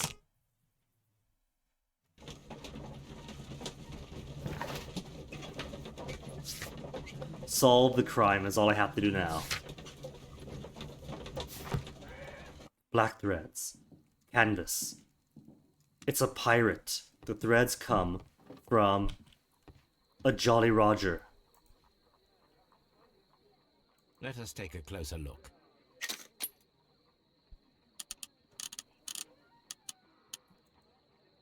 It is not a thread, but a hair. He's got I a very cat. much doubt that it is human. Mason, bring Onyx in Compare for this sample interrogation. with a human hair and a horse hair. A shaving brush is usually made from horsehair. He's got a black horse. Could you please pass me your shaving brush? Here you are. Watson, look, what's outside the window? Well, I don't see anything. Ouch! Holmes. Oh, don't make such a fuss. One little hair. So it looks thicker than both, just eyeballing it. Yeah, see? The horsehair is thinner than the hair that we found. Human hair is significantly thinner than the black sample. At least Watson's So, is. this black hair belongs to an animal, and it is larger than a horse. A hair from a large and exotic animal.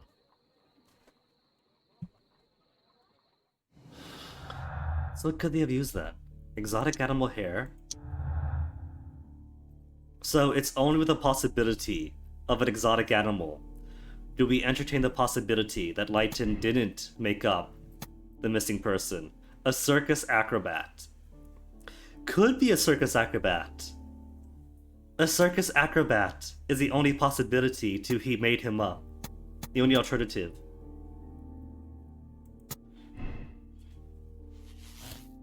Could be a cat burglar, a renowned jewel thief or something. The person who was seen only by Leighton Chapman escaped the crime scene by climbing a wall was a skillful acrobat. The criminal took a gun from one of the dead bodies.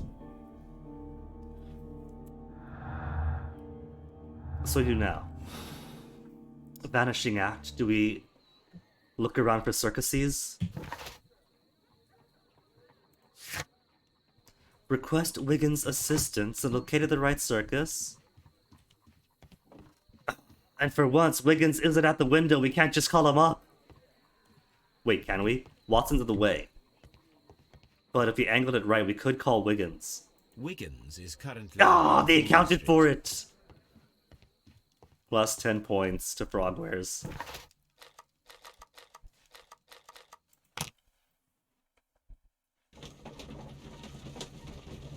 See, my assumption was that Watson was so placed to prevent you from using the window. So, what if he angled it just right and broke the game logic by calling Wiggins when he's not supposed to be there? But now they accounted for it. I have questions about several questionable design decisions throughout this reboot series, but Why are you looking at me all the time like that? we're making a product I'm they know just how. watching you, lad. I never know what to expect from people like you. People like me? Yes, street beggars and thieves. I ain't a thief. Oh no? Then where did you get whatever it is that you're gnawing on? I very much doubt that you bought it. What, rat's What leg? ain't seen can't hardly be stolen. Don't recall people selling rat leg. Now be nice to my boy, that's my Wiggins. Need him healthy and alive to shove him up chimneys and hadn't sent him chasing after armed and dangerous criminals. It would be my pleasure to assist you with your investigation, Mr. Holmes. Then quit messing with my Baker Street irregulars. Mr. Holmes? We have good news for you, Wiggins. The investigation has proven very interesting so far. We found facts and details that confirm your brother's innocence. I knew it, Mr. Holmes. But for now, Wiggins, we need your help. Anything you like, Gov. I need you to locate a circus that has stopped over in London. It needs to have disposed of at least one exotic animal, a very large one. You can count on me, Mr. Holmes. I'm still not sure about these leaps of logics. Where are we going anyway? Back to Baker Street? There's nothing else to do now?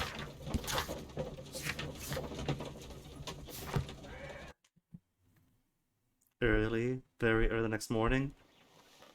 About an I hour do you hope would that know. those children don't get into trouble, Holmes. Don't worry, Watson. I predict some news in 7 seconds. Mr. Holmes, we found it. Here it is. Duval Bros, greatest show on earth, marvelous dancing elephant. Duval Brothers, a well-known travelling circus that is currently stopped in London. They've recently disposed of an elephant. Was it Jimmy? No, And this is a young Indian elephant, the highlight of the show. I believe that is exactly the type of circus we are looking for. I'll pay it a visit. How are we gonna get all the way to Norway?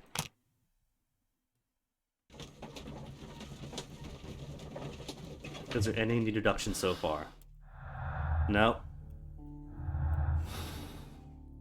The greatest mind of a generation.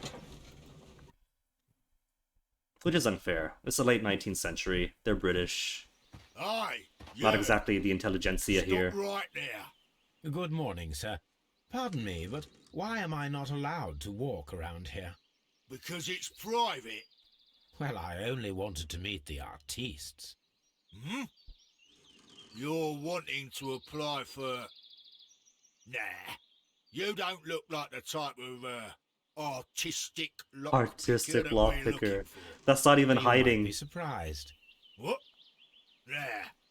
I don't think so. Clear off. Just a guard, huh?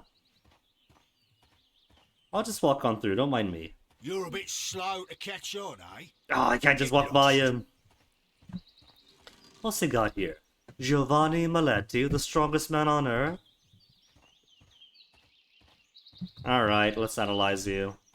You're a bit slow to catch on, eh? No, we don't get to get past you by talking you out. Ensure that your makeup disguise is suitable for entering the circus. Facial hair, a seedy suit, and a hat. Okay. It's been too long since we used a disguise. I miss it.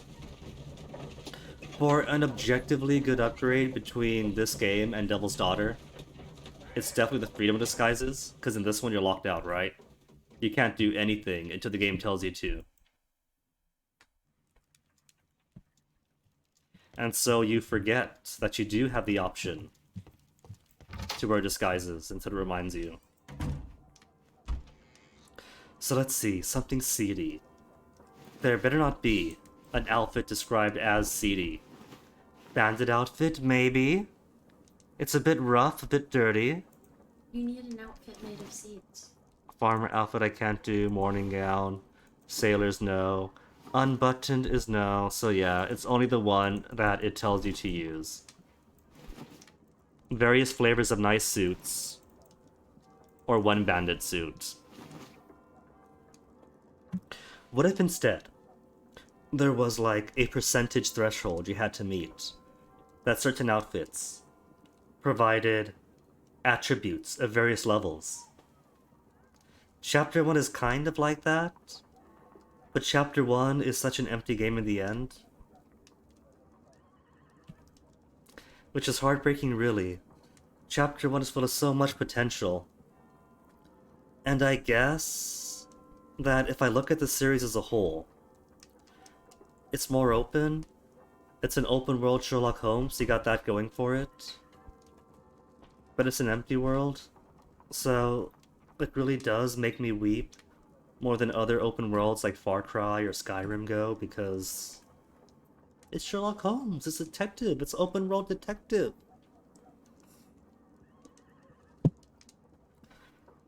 Wow. Maybe they make so much money off Chapter 1 that they could hunker down and make the Skyrim of Sherlock Holmes games for real.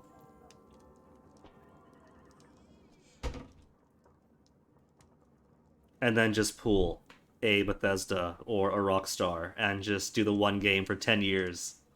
20 years now, is it? No, 10 years. Okay, let me see. They said a hat, right? They said a hat, so I'm sure they want a hat.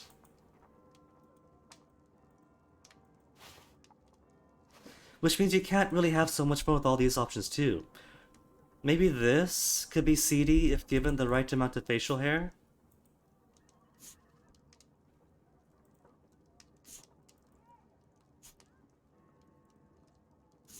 I mean, that's kind of seedy. This looks like somebody's uncle that you only see at Thanksgiving, and would rather he didn't come by at Thanksgiving either.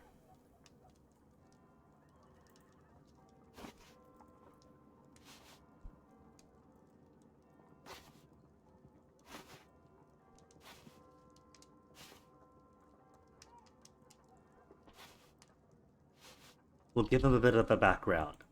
He's out on his luck lockpicker for now, but he used to have a history on the seas, and he's kept the hat as both a badge of his old uniform and to keep the sun out of his eyes. Because who could afford new hats in this economy? Are you kidding?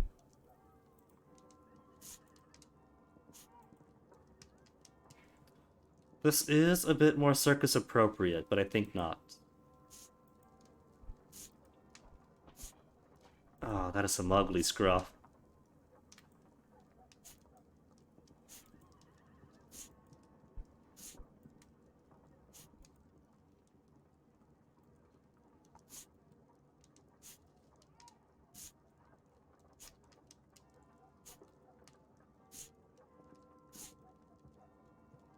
Nah, let's take it to the uncle look. There we go. We'll just be somebody's uncle.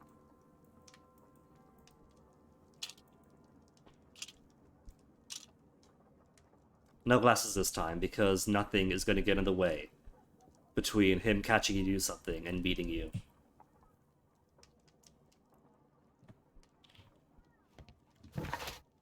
I'd better wear a shabby hat. What? This isn't good enough? It gives history to the character, come on! Alright, makeup table. Hats are makeup.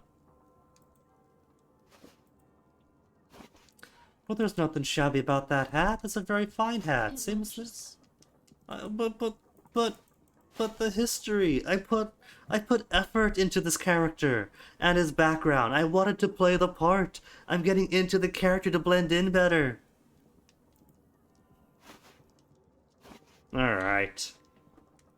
That's not even shabby. That's just an old person's hat. It's an old man hat. Stay where you are. What are you doing here, and where is Sherlock Holmes? Oh, Watson, you're just playing Calm long down, now. Watson. Take deep breaths now. It's me. Thank God, Holmes. I can't get used to your disguises. Thank you, Watson. That means I am ready to go. Okay, let's go then to the Duval Brothers Circus. After I take a bathroom break, it's been about 2 hours, and this tea is delicious. So, oh no, just warp right over. Oh well. Doesn't matter. Taking the BRB anyway.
And back.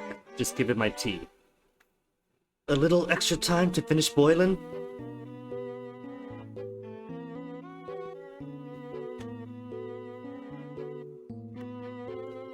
Getting readjusted, reacquainted.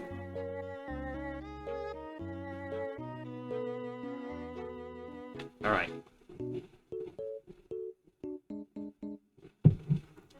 Think that is plenty of water.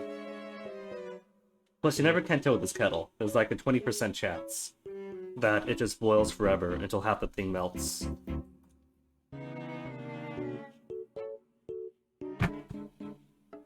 Eh, a bit lukewarm, but oh well. It's a second round of tea anyway, it's never gonna be perfect.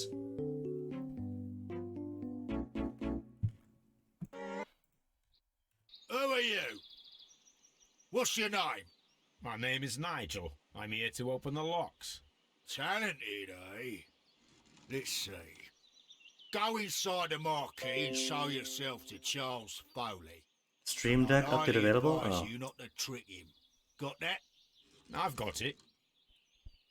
How do I turn off all these pop-up notifications? Because I don't want that. Update cool, but flashing a pop-up on the desktop? Get out of here with that mobile nonsense. Anywho, is this entire circus then a gang of thieves and murderers? I mean, yeah, they're carnies, but professionally? Burglars? Professional burglars traveling to and fro under the veneer of circusry? Foley at the marquee, right?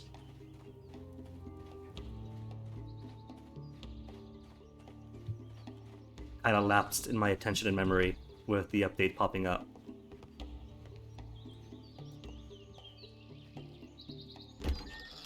So this better be. Everything is here, just as you asked. And what about the money? Could we Some of talking the circus barrels are pay? wet. Transportation issues, it couldn't be helped. Whatever. We'll be here after midnight to pick up the supplies.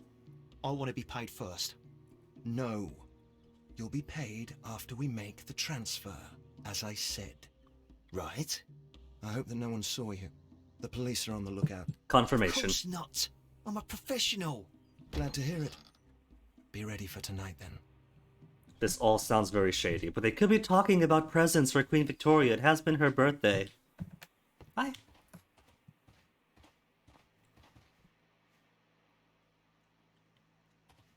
What they got? They've got balls here. There's a padlock. Is that going to be my test?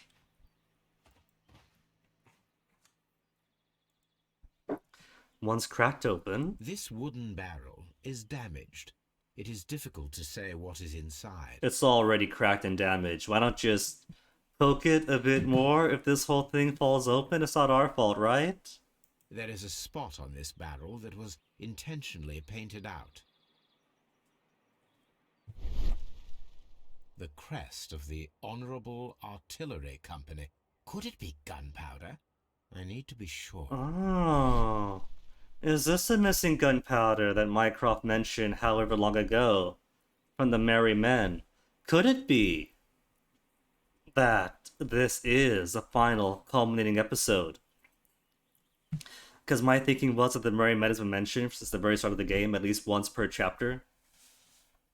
Are these the Merry Men? And this is their gunpowder plot? It is, and that's why they're so worried about the barrels being wet. Judging by the fractions and the scent, I can confirm that it is, in fact, gunpowder. And you know, this barrel was cracked already, so it's not my fault that the powder spilled out. The barrels are roughly clustered. It seems as though they were brought here in a hurry. This whole circus is gonna go up.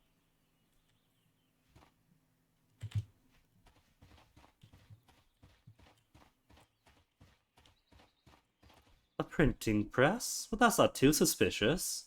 It could be anarchist flyers. Or it could just be for the circus. Rise up and keep rising from the lambs into lions. This is totally normal for a circus.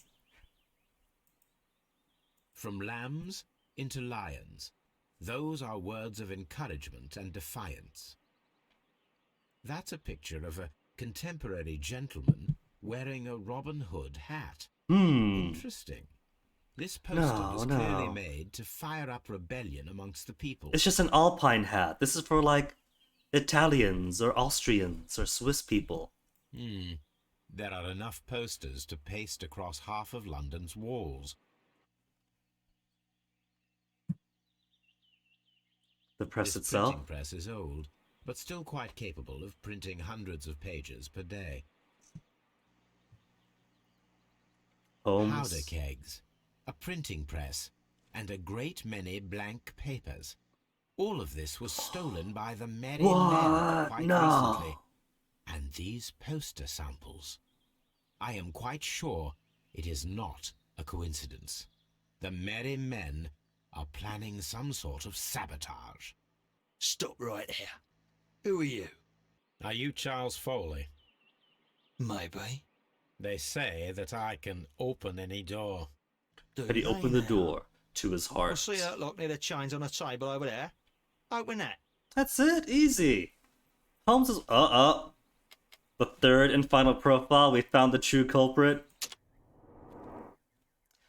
He wears one earring in the left ear. Is there one on the right? I can't see his right ear. He has at least one ear, at least. What? Earring in left ear isn't anything? It's the 90s though. 1890s, but it's still the 90s. Nose hairs kept impeccably cleaned.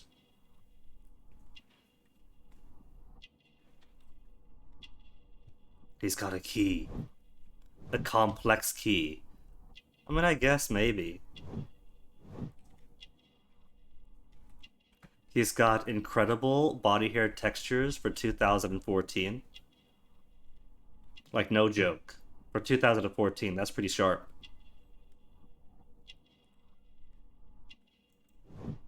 Bloody bandages. Recent trauma. But note the position. The elbow's about here, right? That's a little bit above the elbow.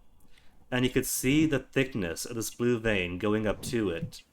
So that'd be about here, right? Yeah, about here? So maybe he just blew a blood vessel, getting his fix? And just look at the size of those blood vessels. He's got a gun. Is it also a Wimbledon? Bulldog revolver this time, cutthroat. A ring? With the ram's head. Ring. Object number 3. Just 2 more.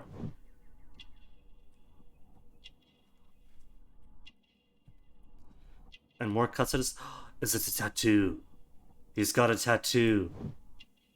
Or the taped fingers. He's an acrobat.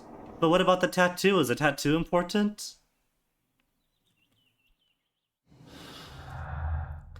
Foley's revolver. The long-lost art of the antique ring. Come on, really? That doesn't connect? Alright. Foley's revolver and the antique art. He's a man of the jacket. Here was an antique ring, the last missing piece, the 5 rams, a Metelline, and also a revolver retained under his belt. It proves that Charles Foley is our mysterious jacketed man, who nimbly escaped the crime scene at Half Moon Street.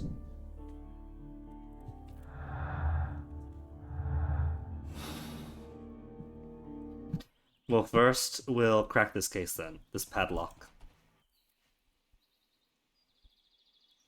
Is this going to be the most complex one of the game?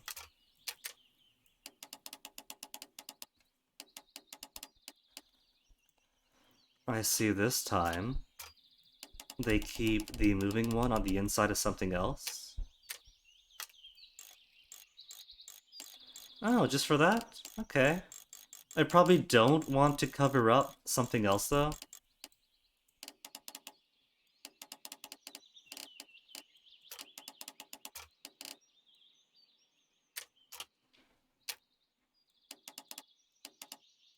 Just going by the line.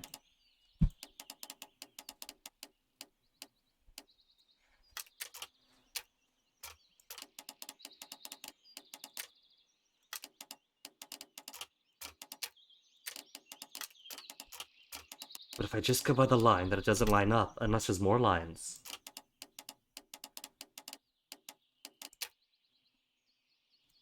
Then again, it could be this one that's wrong.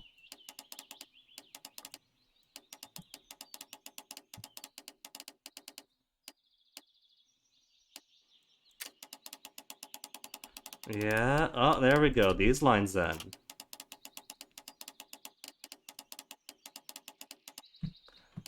So if we get this layer to connect,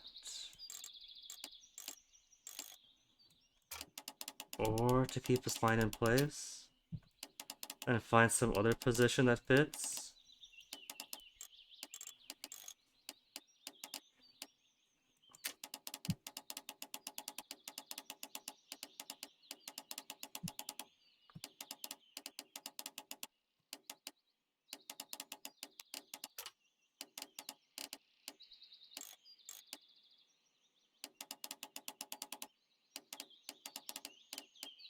Okay, so if we do it like this, there, bam, got it.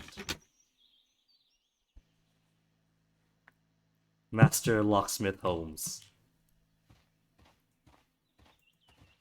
Teach, we're finished. Ah, well, they're right. What's your name? Nigel Shirley, from York. Ah, Nigel from York. Never heard anything about you. How'd you hear about me? Flyers all over town? The flyers? The flyers? The Westgate prisoners. We also have friends from Westgate. No? Ah, choose again. There's no penalty for getting it wrong, so there's gotta be like a Nigel more from York. Never organic heard anything way. about you. How'd you hear about me? From the jailed thief? It's a long story. I met your brother. I mean, yeah, Vincent, that's the taken to butcher Westgate, in but prison. just... He told Okay. me all about his betrayal and all about you. Before I was released, he told me that you might find a job for me one day and pay me some money for me craft. Well, he died 7 days ago in prison. I'm sorry to hear that. That's all right. The traitor has paid the blood price for it. And you'll So do the Vincent's job already anyway, dead. because I need a talented lockpicker. I know just where to search for his legacy. It's all about the Hellenistic treasures, isn't it? Osh, you fool. Now, listen up.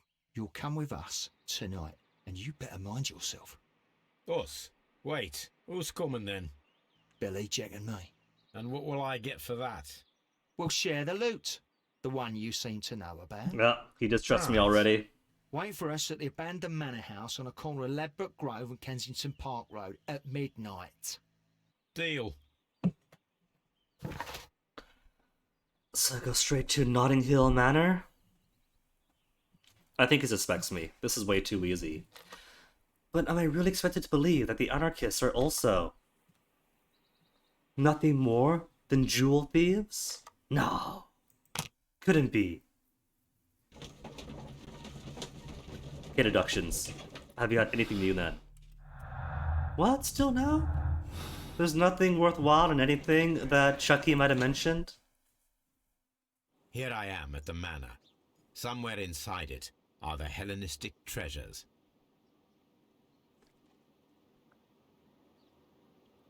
I mean, we got the missing pieces already, don't we? The Orlanthi torque, the ring, the necklace. So there's only what? 2 missing? This lock is quite old. It shouldn't be much of a challenge. It shouldn't be much of a challenge, he says, and yet... This is quite possibly the most complex one yet.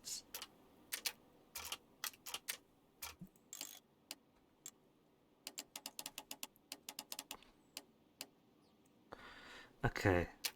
Does this one have a line for the back end? It does. Because I think what I want first is to align the lines.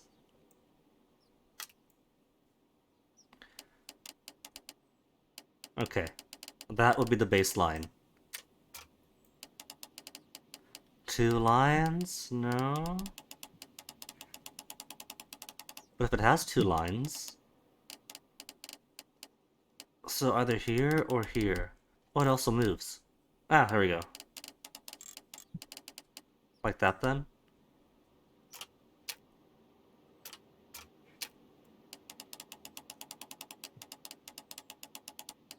Line. Line. And good? It's all... Oh, no, it's not good all around.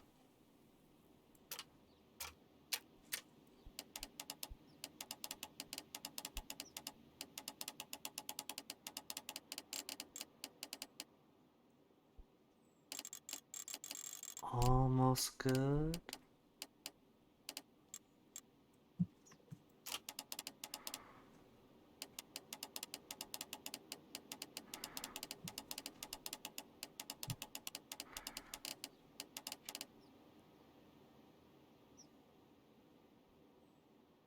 So perhaps my initial assumption was wrong.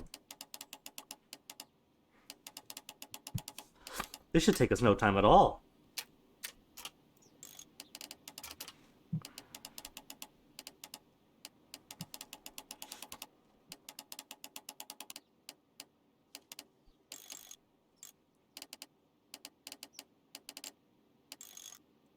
Unless this line is correct, but this line is wrong.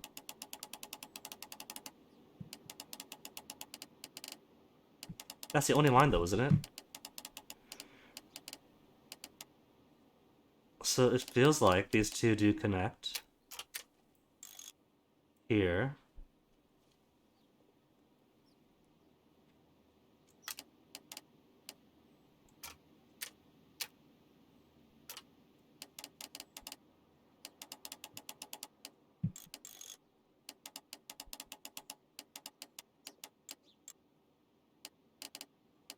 Which brings you back to that.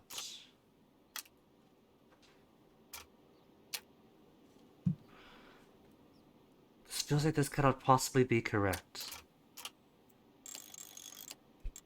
Maybe it's more like this.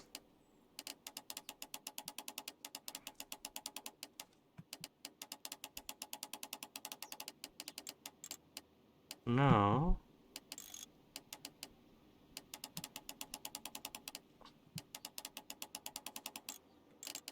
See, because it's top bit, right? That top bit is on top. It has to go to these two.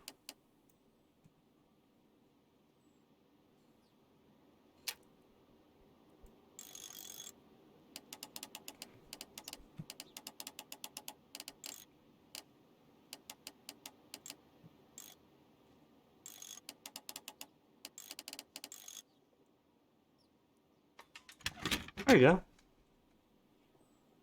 Got it eventually. I need to find where the safe is hidden and lockpick it. But first, loot everywhere else's place does appear to be abandoned.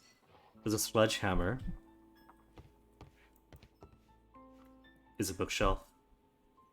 This cupboard is an absolute mess. So we take the sledgehammer and knock everything off, right? Several books have fallen from the shelves. Does that seems mean? as though this cupboard Uh-huh. can be moved. I'll give it a try. Oh, really? That easy? Oh, that was too easy. Let me explore the rest of the house first, then. I want more content. Want to see what the other possibilities are. There's a hole in the floor. Could we go to the cellar? No cellar? Oh, that just warps to there. That's peering through the wall to see that hot spot.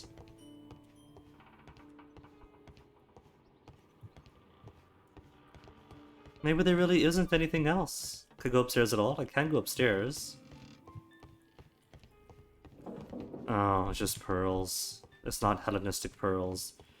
Okay.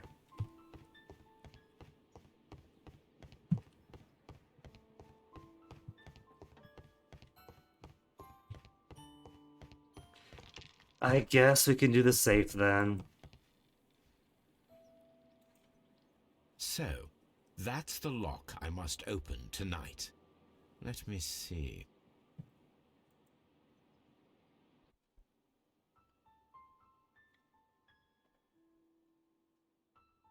So it's not going to be a repeat of the unique safe cracking that we got in Kew Gardens? Did these move? Left doesn't move, but I bet right does. It doesn't. Neither one moves, you just have two separate halves?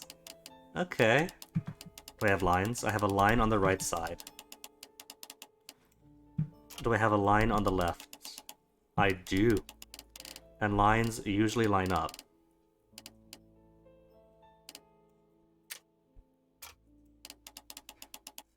This one also does not move back and forth. Maybe it's like this. Yeah, there you go, see? Because it lines up on the left. There. Then you go. Then let's leave the gold then, right? Bam. And connect.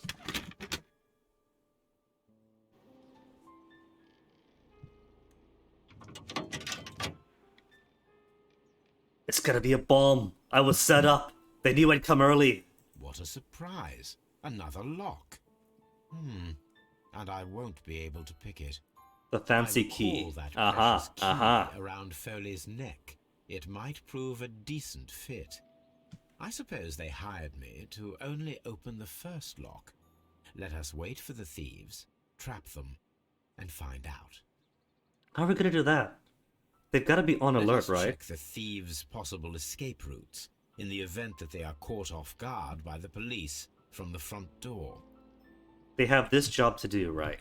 And the night that they're gonna burgle it, somebody new comes in who knows about the treasures and who claims to know the traitor who had died 5 days past in prison. The thieves won't attempt to escape through the front door if the police are right behind it. Cellar door. Cellar door. No? Still no? The ground floor window is a perfect way to escape the police. Oh, now I can do the hatch. Okay.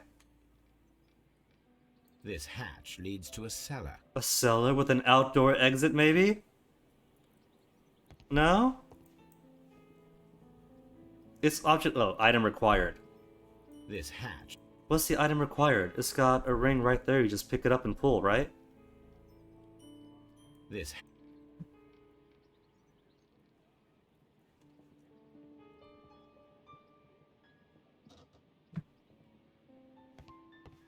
Windows boarded. Door. This door is a perfect means of escape in an emergency.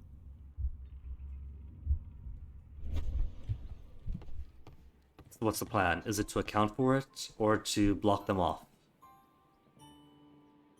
This door leads to a kitchen, which holds the shortest route to the back door. So if I destroy the door, they can't use it. Tear the door off. This should be useful. So it does feel maybe like trapping them in so they can't escape.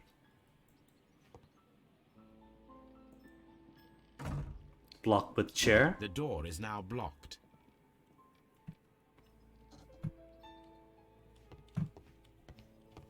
Rope? Stove?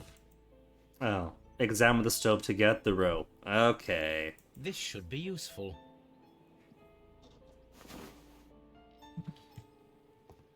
And the rope is for what? Is that to tie this shut? Cupboard. Move cupboard over the window. This works very well. No one will escape through this window now.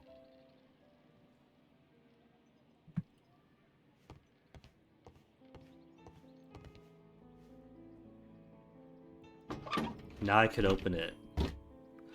There is no ladder. If anyone falls here, he will need assistance to get out. Ooh, so what if you put like a rug over it? It won't get everyone, will it? Or is it rope to hatch down? And then while they're down there, we pull the rope up or we cut the rope and then they're trapped? This hat. This hat? That's not a hat, that's a hole. Ah! Oh, he's leapt over it. Leapt over it. So we do need to play.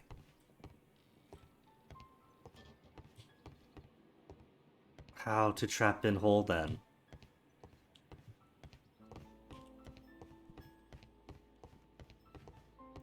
Although this window is high above the ground, it would be possible for one of the thieves to attempt to use it for their escape. So, if we close the curtains, they won't know it's over here.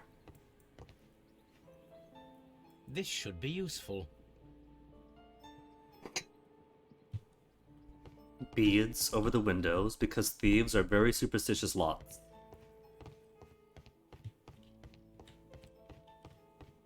Nothing else here? So what to put over the window? the beads. Although this window No. is high above the ground, it would be possible for one of the thieves to attempt to use it for their escape. Now the sledgehammer comes into play then.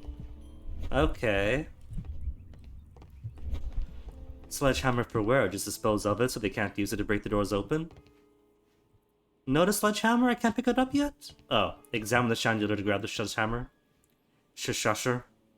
I suppose that the thieves already tried to open the lock with this formidable hammer, but they were unsuccessful. I can't take it? 'Cause that's their way out. What good is a door if there's a hammer to smash it open? Or the boarded windows. Smash the window, then smash the boards out? I wonder what this old chandelier is doing on the floor. It looks as though it was poorly attached. And now there's a rope on it. Oh, hammer to the rope? I'm still lost. What are we doing with the hammer to the rope to the chandelier? Hang it? Now, if anyone takes the hammer, the rope will uncoil and make the chandelier fall. You think they won't see the rope though, Holmes? This is a bit precarious. I don't know about this. If he runs through the dining room and takes a sledgehammer to force open the door, the chandelier will knock him down. But it's just above him. If he lifts it, like... If it's not an immediate release, then it'll drop as slowly as he picks up the hammer, right? And it's a heavy hammer.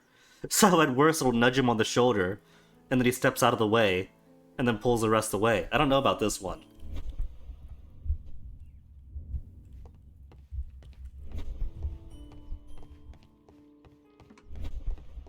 But I guess this means we got 2 more to account for.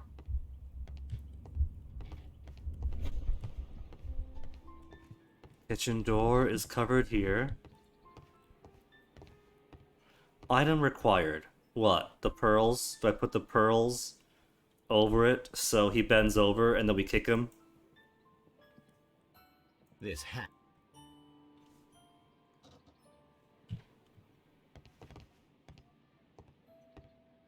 Tiny hop. The thieves won't attempt to escape through the front What door. if there's tools? The tops. Oh. We get to Home Alone this. The top stair and pearls. Because nobody is going to scope the house out when they get here, right? They're going to go straight to the safe.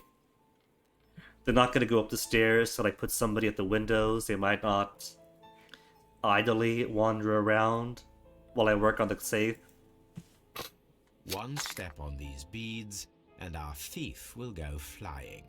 I should walk carefully here, else my plan will be ruined.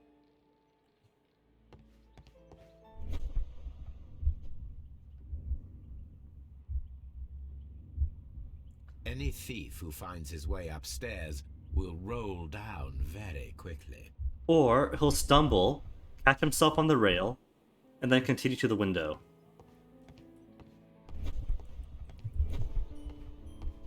We just need how to get him into the hole next. And this assumes, right, that they don't all just go to the dining room, take the long way around. Because cops at the door, right? Cops at the door. They try the dining room door. Darn it, it's blocked. We don't have time to pick up the sledgehammer, just run for it. And maybe one person, if they all go in the dining room, maybe one person steps on the rug. And everybody else jumps after behind him. This is assuming it's 1 to 1 to 1 for each trap. There's nothing upstairs. This foreshadows the next game in the Frogwares series, Home Alone. The interactive... whatever. I don't know. Try to make up some genre.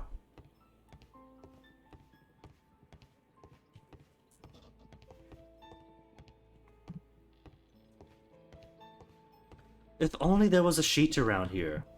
If only I could find a sheet to put over the floor.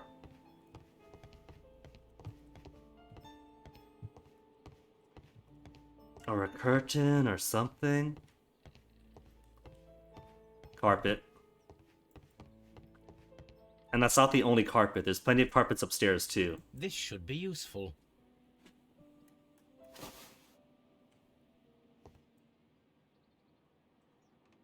What a surprise. I recall. These are the marks of ineffectual lock-picking attempts.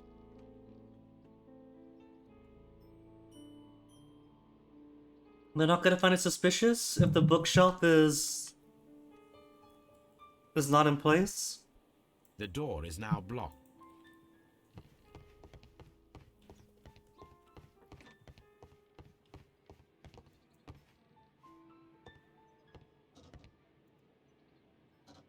Now, it's not an open hatch, just a nice carpet on the floor. I should walk carefully here, else my plan will be ruined. They gotta step on the exact right place now, too.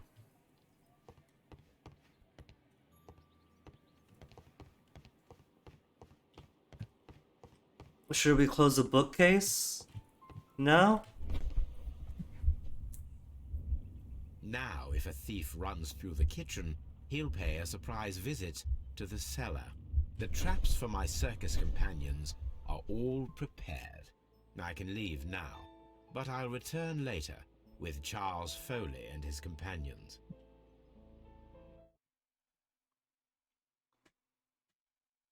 Also, if you somehow go through all this, but still choose to damn Lighten.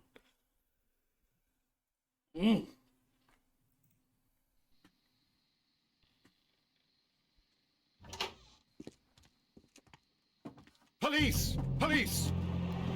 What? Where? Straight up killed him, broke his neck, broke his everything.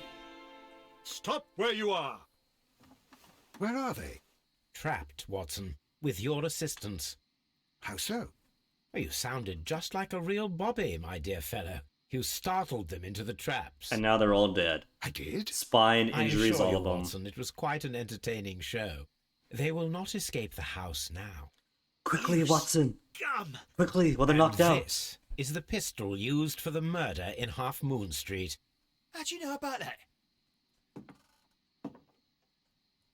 Have you closed the case yet, Sherlock? It's Stephen Fry again. What are you doing here? Did you follow me? Sherlock, it may seem that I used you, but you should be pleased to know that you have served our queen well, in this instance. So now, let us catch the big fish. But this man is not one of the merry men. What? No. Then why exactly are we here, Sherlock? This gentleman, Charles Foley, has been involved in a double murder, and the hunter of a set of valuable antiques, the Hellenistic treasures, which disappeared in a theft many years ago. You're no better than the coppers. Yeah, that's true. And now the big reveal. Turns out it was Wiggins all along. Holmes, that is incredible. The Hellenistic treasures. Indeed. Nothing but trifles. Where are the merry men? I don't know why you are asking me, Mycroft. They are yours to find. Turns out the merry man was inside us all along. I'll see you soon, dear brother. Mycroft, but the true culprit, the true final boss. Don't move, you flim-flammer. The trap with the chandelier worked perfectly. Charles Foley has been knocked down. What a beautiful collection of art. It was thought lost. So even with that confession and everything, and how'd you know?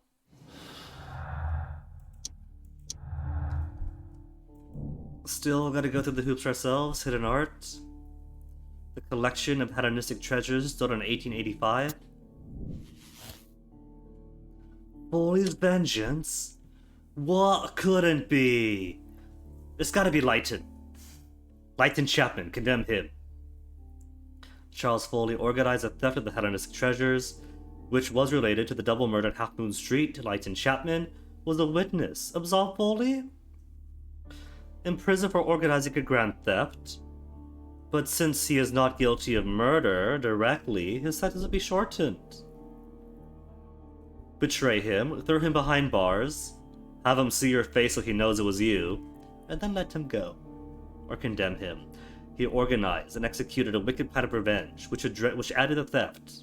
With the added theft of ancient and valuable treasures, he deserves the rope. So those are my only two options. I ensure this man dies, or give him a very light sentence and no in between.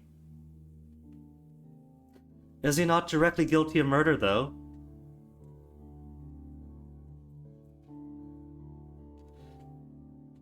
Because he did say that his gun was used in the murder, didn't he? He said so himself? I don't know, for a final case, this feels very light in comparison. But I guess it's a classic thing where most players of anything only see the first half of a game. So it's pretty common, like in classic games, to see where the front half has all sorts of attention to detail, and the back half feels rushed, often because it was, because who plays the end anyway? One of Foley's companions. He is unconscious. If anybody notices, it'll be like 10% of players max. One of Foley's companions. He is unconscious. Could we leave, though? What if there's like more we want to do? May we? Am I locked to here? No, I am locked to here. Solve the crime? I don't know. This is a toughie. I don't think we have the full picture yet. Oh, so what about this? There definitely are ties. There's a gunpowder. There was a dapper gentleman with a nice hat and a nice suit who was arguing about the money and the barrels being wet.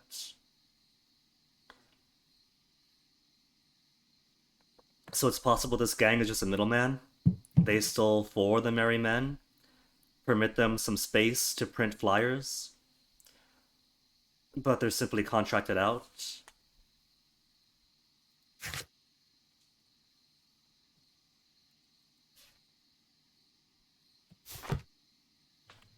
Anywho, this case is fairly clear-cut. Found and used all the clues of the case. You know, obviously it's Foley. But what happens if we turn around and blame Leighton Chapman despite everything we saw? We can always change our answer. Despite making it this far in the case, we are not convinced. He imagined the third person and had a personal motive and killed them both. And so give Chapman life imprisonment. I just want to see Wiggins cry. We can always change our answer.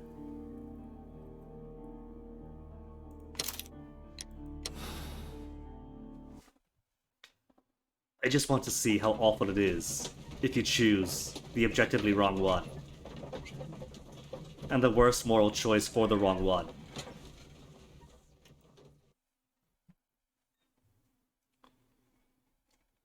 Leighton Chapman, a long-held grudge against your acquaintance, Brian Vercotti, led to the dreadful murder in Half Moon Street. You killed Brian Vercotti and his companion, Kenneth Butler, with cold single-mindedness.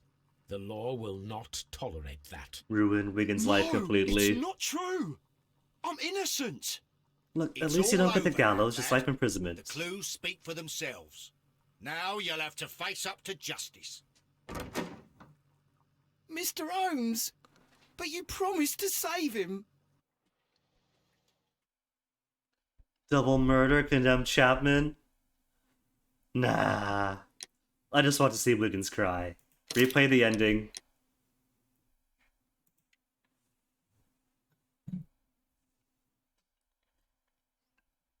But yeah, this is what I mean about the limitations of the deduction system.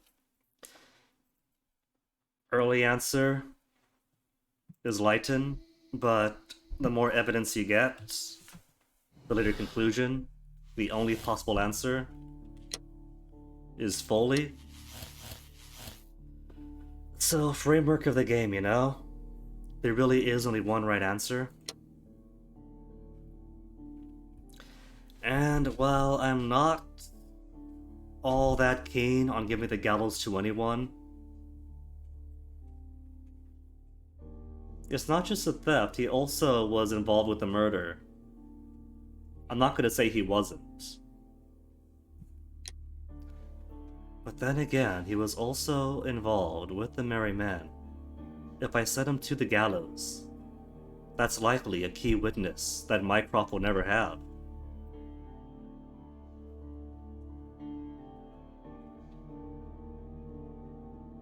I don't get this bit, since he is not directly guilty of murder. Wasn't he, though? We'll condemn him.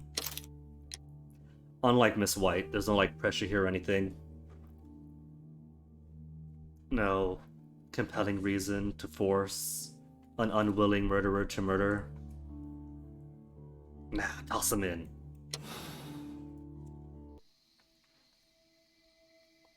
Charles Foley, you committed the crime of premeditated murder and of theft. You will be severely punished for your deeds. You are pitiful, you Scotland Yard dog. An accurate description. Your words for the gallows. I'm sure the journalists will love them. I shall leave now, Watson. Gentlemen, please take our friends here into custody. Where are you going? I have unfinished business. I'll see you at Baker Street.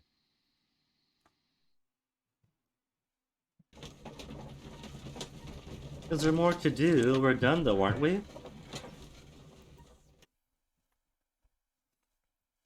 Or is it the party? The dinner. We haven't done the dinner yet. Be careful with the lamps. Don't bring them too close to the barrels. Oh. Good evening, gentlemen. Who's there? That is of no importance. What matters is who you are and the plans that you have here. So you can stop us from carrying them out? Eventually, yes. Hey, careful. You'll blow us all up. I'm listening. We are a group known as the Merry Men. But I suppose you knew that already. We are the men who've already lost everything of value in their lives. We are ruined shopkeepers. We are workers who were fired from their jobs. Honest people who were robbed. The good guys. We were forced out from our homes and thrown onto the street. And all of this in the name of the so-called law. The laws that were set out by our government. The laws that make the commoners only more vulnerable and the wealthy more protected. We are not only from the British Empire. Some of us are from the New Lands, America, Australia. New Lands. But men we are still.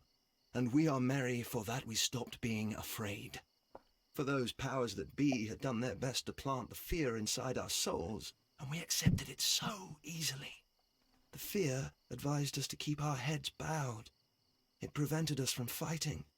Bankers and politicians, they own our lives, our work, our bread, and they push us to compete between each other, just to see who may serve them better. But in the end, they are the few, so they are weak. They are nothing without their titles. We should not fear them. Our so-called masters should fear us instead. And Sherlock agreed pulling the Comrade Clyde to stand tall. Our great and many merry men. We are going to blow up the London Stock Exchange. No lives shall be lost. But ownerships, debts, and property titles? They shall all be destroyed. I don't know, Holmes. I'm not hearing any bad side here. All, so many people will be freed over this night. That is a radical step to take. What result do you truly expect? Chaos. But soon people will understand that they are free, and that they don't belong to anyone. They will be able to work for themselves, together, without letting the rulers dictate what to do, and finally justice will arise. He's only promising one stock exchange blown up, no lies. It is a crime. It is not justice. How do you see justice, then? Kids go to prison for a loaf of dry bread. And how many lords do you see punished for stealing from their people? Sending them to their deaths in mines or overseas to fight for land? Our masters wouldn't hear us. So now it's time to sing the song of the merry men. will you let us do our duty? Do I get a choice? Yes, no? Yes, no? Do I get to choose? Please? Bucket of water, throw the cigarette. Powder trail, throw the cigarette. Bucket of water, have fun, boys. When the law serves only the few, it can no longer be trusted. Every Ally man is holds. equal, and he has a right to choose his own way. I shall not stop you.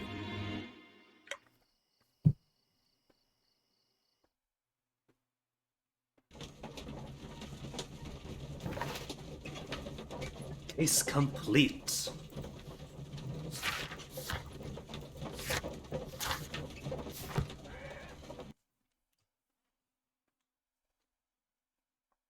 Do we get to see the outcome? You're interested in Russian literature now. Quite, lately. It is an interesting book. I remember a few lines. Really? I tried reading it myself, but I had a hard time understanding it. Yes, Doctor. It's about intelligence. Sherlock, I vaguely recall one of the lines. Sometimes it takes something more than intelligence to act intelligently. See, need humanities in the stems. There were also a few words along the lines of, pain and suffering are always inevitable for a large intelligence and a deep heart. Tell me, Doctor, does my brother show any signs of pain or suffering? Not that I know of. Because you see, Doctor, behind all of his masquerade, my brother does possess a deep heart.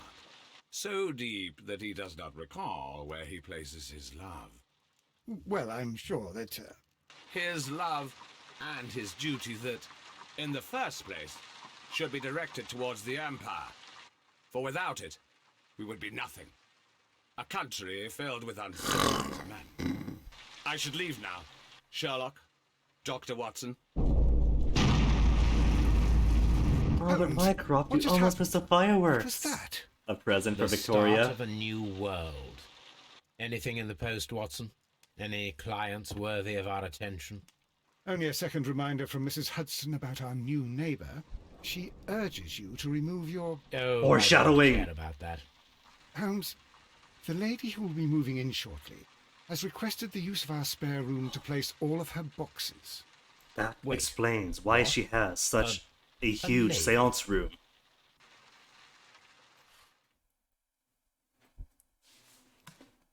Was I correct? Was it Foley all along?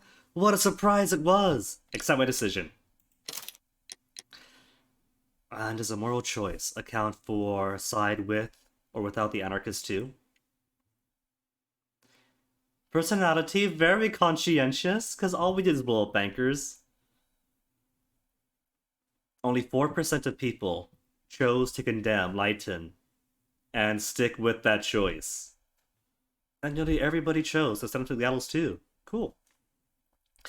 See, in some cases, you know, clearly for the abused wife, for the long-suffering botanist girlfriend, of course he had extenuating circumstances. Here, not so much.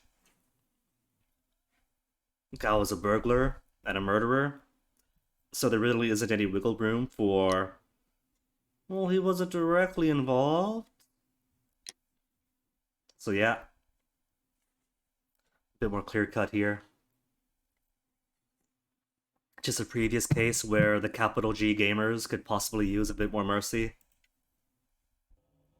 Then credits, right? Achievement, crime, 0 punishments.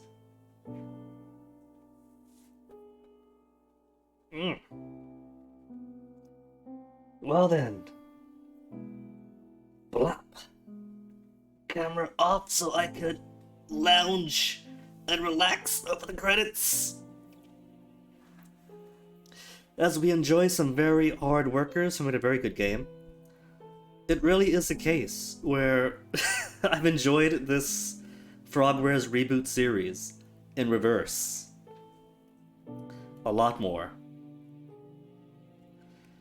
Chapter 1, fun. The newest Chapter 1, the newest game, Chapter 1, fun. Lots of good potential. But empty in the end. Devil's Daughter, more linear. An advancement from this game, because it takes place after. But a bit too David Cage to my liking with some of the minigames and QTEs. So the mechanical stuff does hold me back. And it does lose points in expecting that you played this game first. So it really doesn't tutorialize very well and expects you to know right away how to play it. A little bit is on me for choosing hard mode. The game doesn't usually have like time limits for profiling and whatnot, and profiles don't matter anyway. But still, I'll still whine. But this one, less action-packed than both Devil's Daughter and Chapter 1.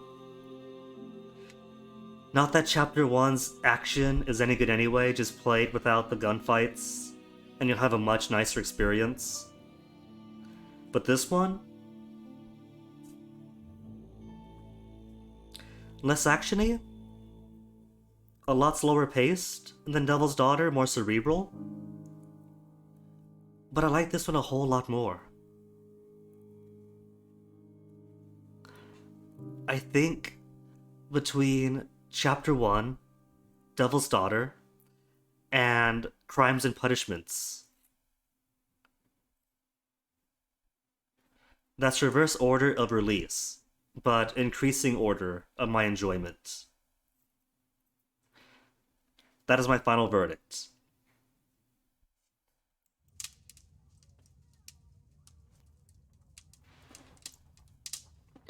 Plus, you get to have Holmes go anarchist and side with good, honest folk who simply want to remove their shackles. Whereas Chapter 1 Holmes was all about helping out the establishment for the establishment. They all do, but this one is definitely on an opposite end of the spectrum.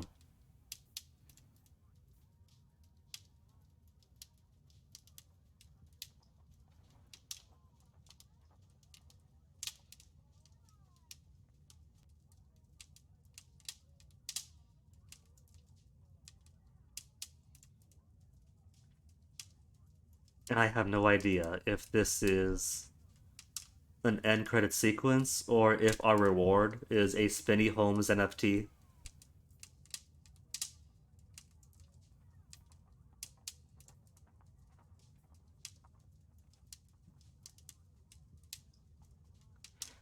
No, I think we just get a Spinny Holmes.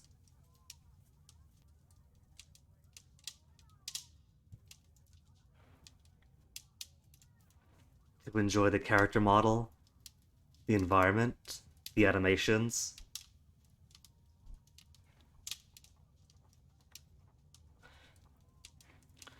This was new, like if my understanding is correct, in which this was a departure from the previous Sherlock Holmes games that Frogwares did.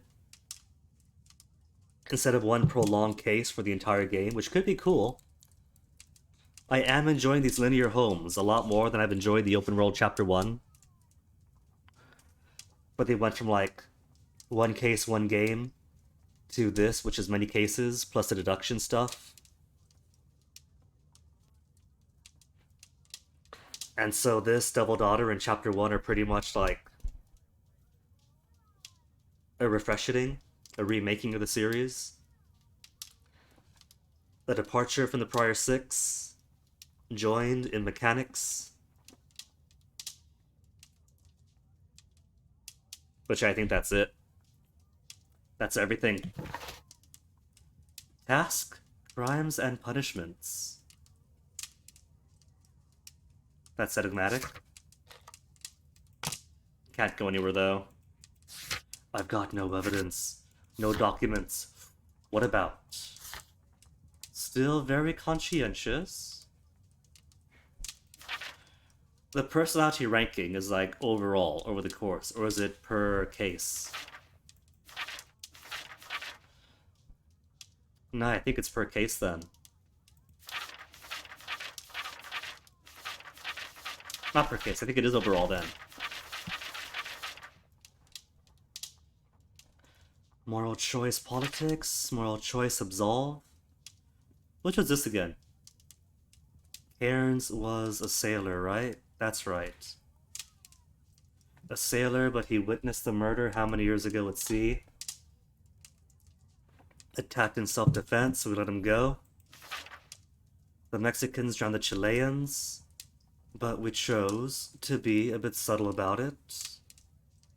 Bloodbath. Bath was the archaeologist stuff, and of course it was a long-suffering archaeologist, let him go. Abbey Grange. Self-defense.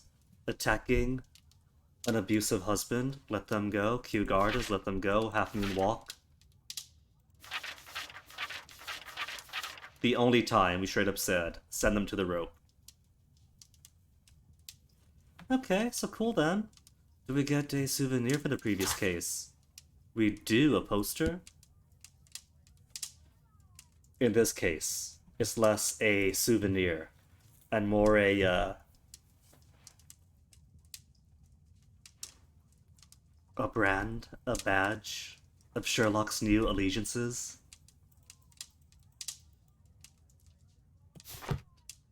But I guess that's it. Game is done, right? Unless there is something I can do. Could I make him quit smoking? No?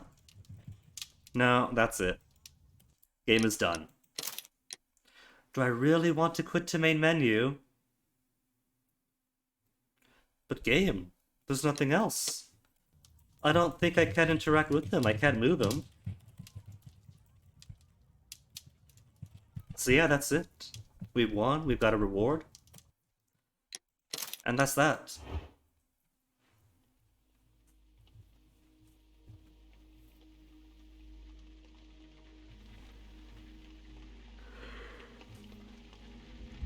And now we're back at the superior rainy window scene.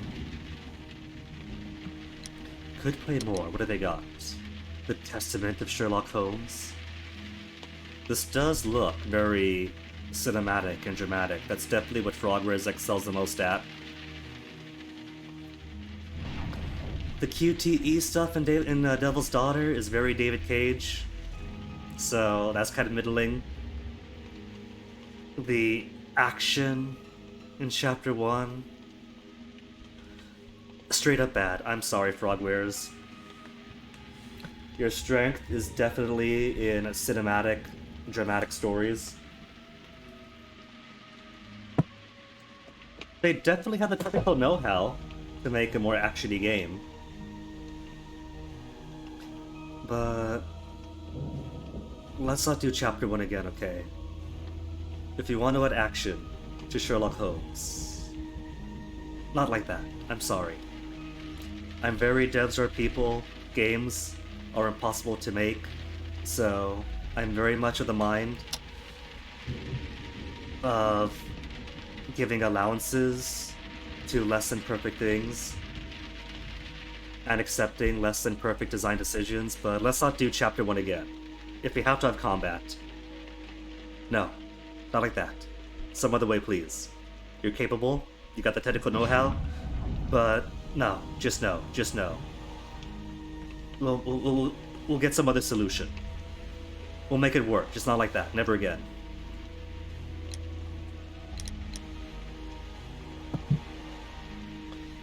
But yeah, that's only 3 hours now. Could call it there, and just do a shorter stream. Because I've got nothing else set up for today. But I think what I'll do, as long as we're here, and long as I've beaten the game. London is gone, Scarf is over.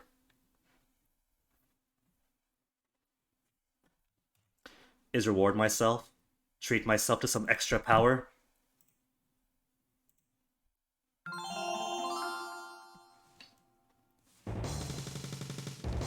Extra power. Okay.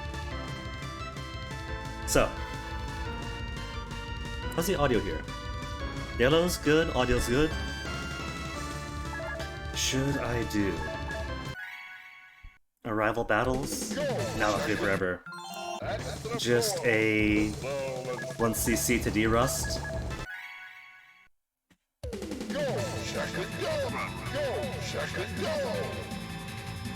Bear in mind though, I've done 1cc's over the summer for Sharkfin Go, 4-star, Galaxy Star, Valhalla, Memory, and Zanberhead. But not yet one for Valviola. She's got the smallest of hitboxes, so should be pretty easy in theory to play as her, but it's so difficult for me. Let me see options. Weak points should be on.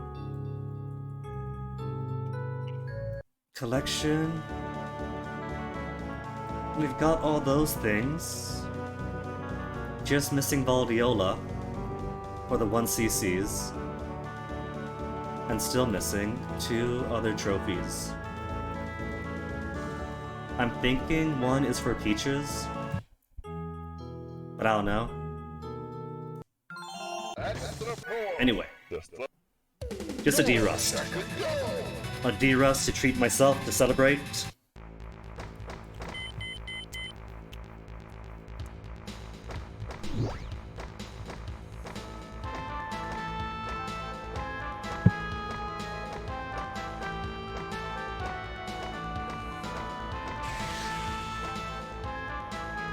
Maybe I'll try Valdiola someday, but it's gonna take a lot of practice for me to get Valdiola from the Satellite Mesa all the way to the end.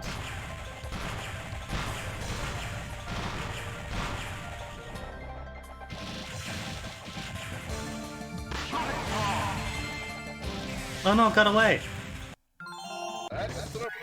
What I get for being fancy.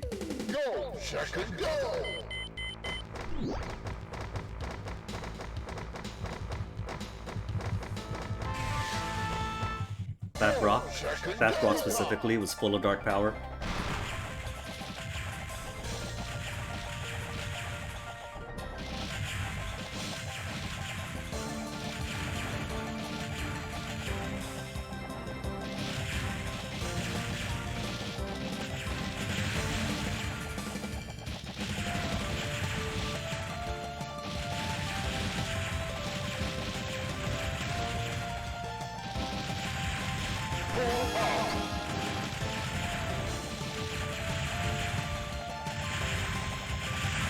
You know, we had pumpkins left over, right, from Halloween? And so, over the weekend, after doing a whole lot of shopping, went ahead and carved one of these clay kids as a pumpkin. It wasn't perfect because it turns out that the pumpkin is a baking pumpkin. So the good news is that after stream today, I'm gonna roast it. I'm gonna send that clay kid into the fires and turn it into pie.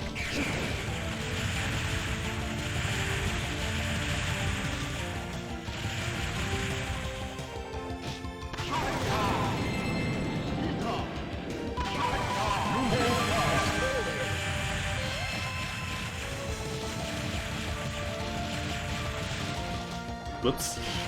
I don't want them.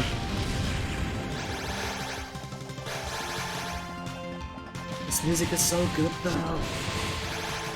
Like, this is excellent stage 1 music. You get to this part, it gets all happy and happy.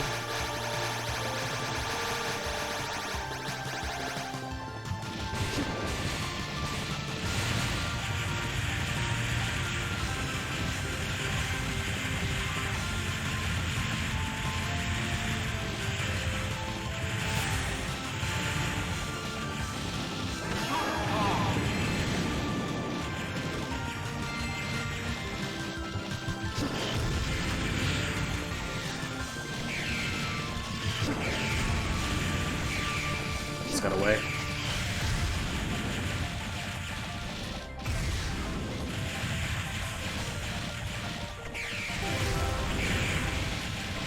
These Master Dentos definitely aren't as difficult as their Attack of Dark Force versions.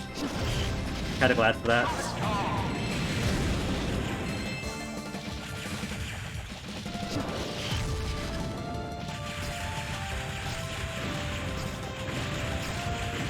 Whoops, I'm still hit.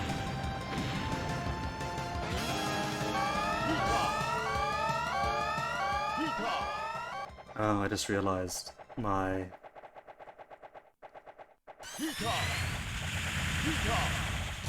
I know, right? You know, this is amazing. Frogwares went ahead and put extra power as a minigame in Sherlock Holmes? I mean, they're really trying to capture how to make a more actiony Sherlock Holmes. With all these QTEs. This is a very complex QTE too. David Cage has a lot to learn. But nah. Sherlock Holmes has been finished, and we went ahead and allowed some anarchists to blow up the London Stock Exchange. So because I got nothing else planned for today, I'm rewarding myself with extra power. Kinda pads things out, but also, you know, just have fun with it. The entirety of the essential Sherlock Holmes, as the bundle is put, has been cleared.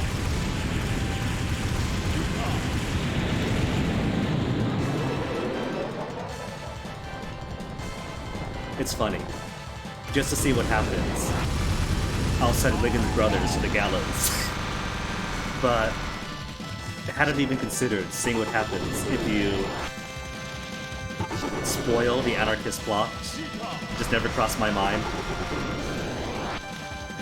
Also, this is gonna be a little bit tough because I don't have the hitbox on.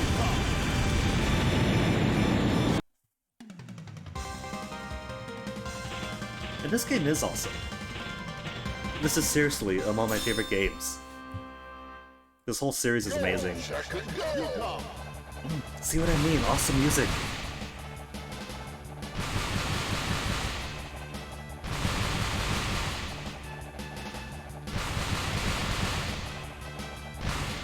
For real, the music especially.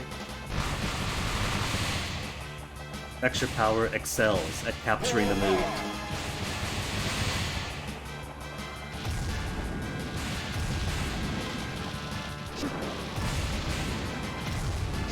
Well, none got hit.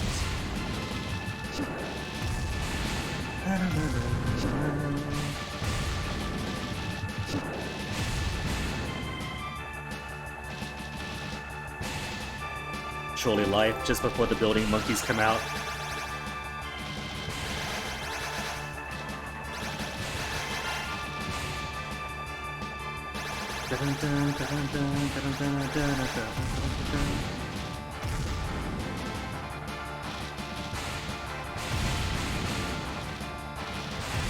Oop, I'm gonna hit.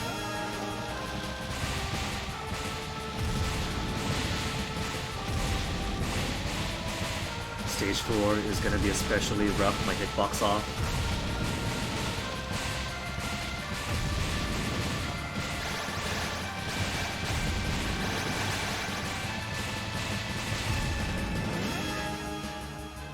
Hey, Steel Sandman!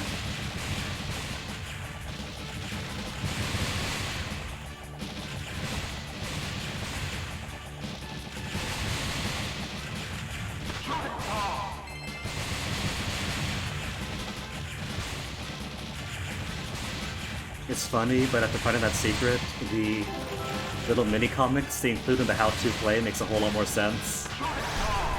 Because there's one mini-comic about, like, finding a weird thing. What do you do with it? We beat it up, it's like, oh no, don't beat me up!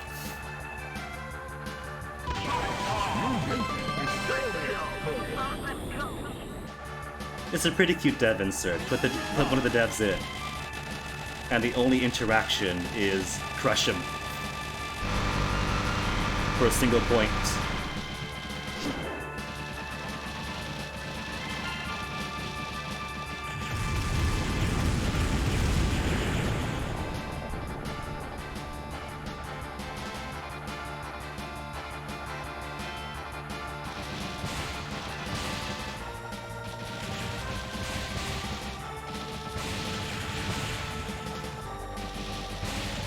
Almost got pinned.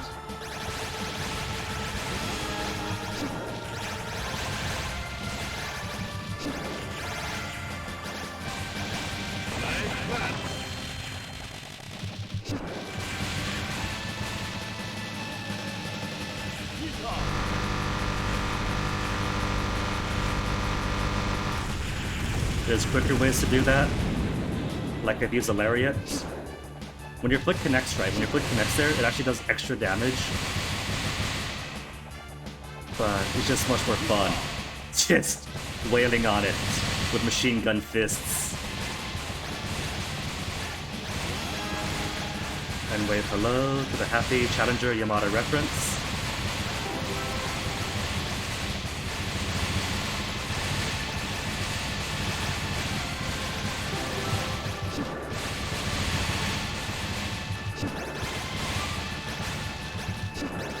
Oh, they got away! It won't be perfect against us now. Squeezing through those bullets with my hitbox off. I'll take it.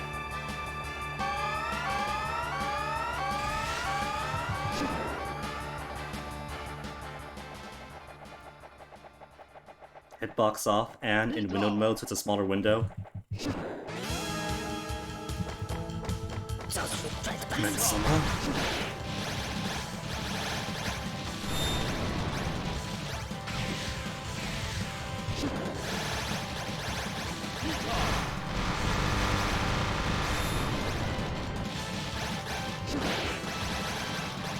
Where's my box of soap?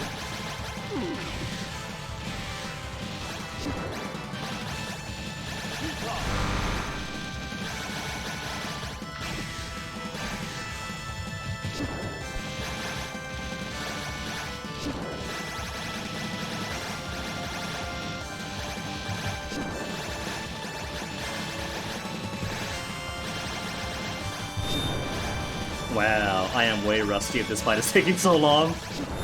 It's actually loop the music.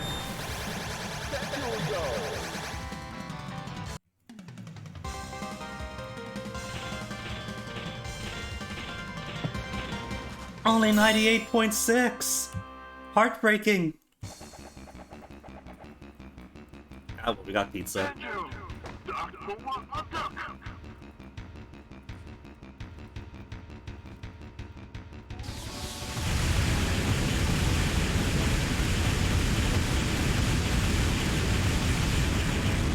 And then nothing bad happens to Igor.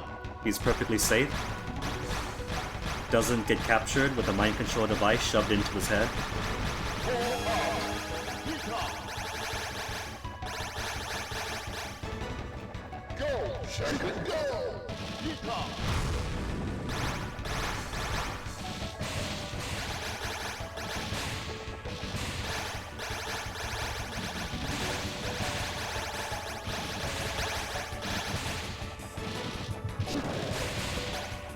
Oh, got hit. Try to sneak thief.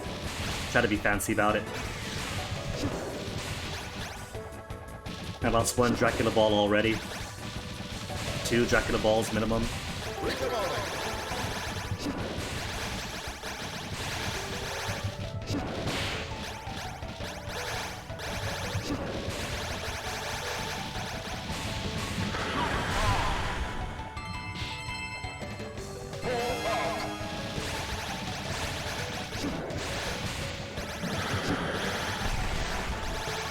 Ooh, snuck on in.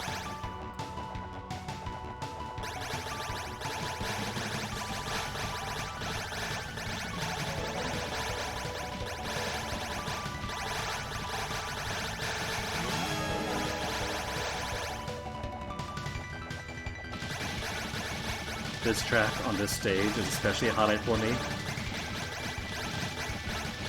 Because isn't this perfect music for like exploring through dank, mysterious tunnels?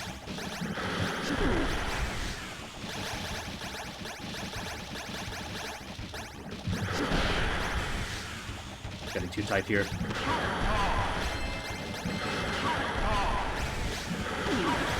Can't get anyway.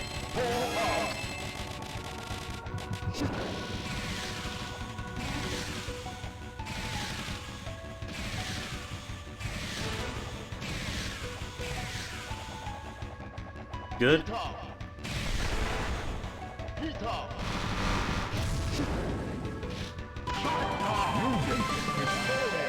Go.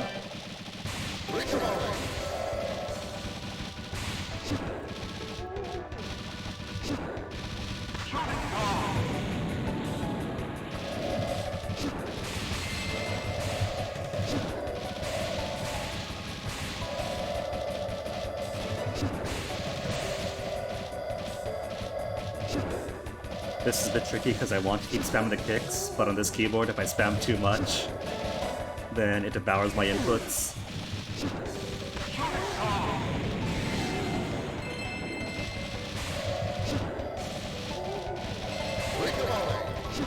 Which isn't the game's fault. There's like a lot of trickiness that happens simply because I mash too much too quickly.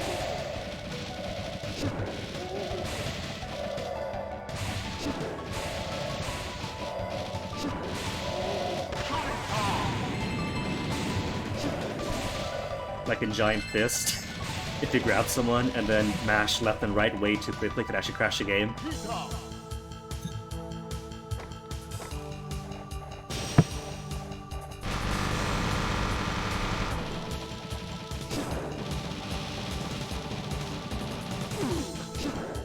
Who gets hit on this phase, really? May the enemy escape.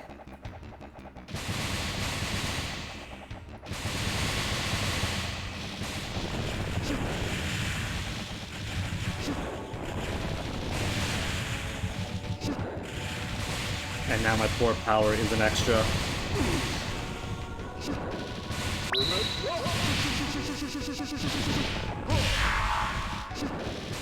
Oh no, actually gonna die. Oh, actually died. Oh. And so late into the stage. Truly an amateurish performance from me.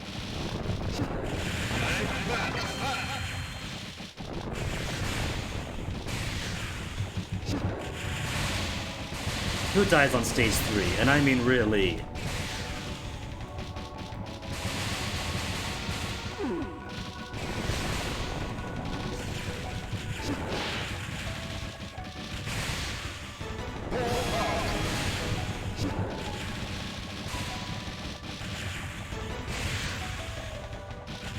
And that's it. Oh wow, plenty of easy power to get in stage 4.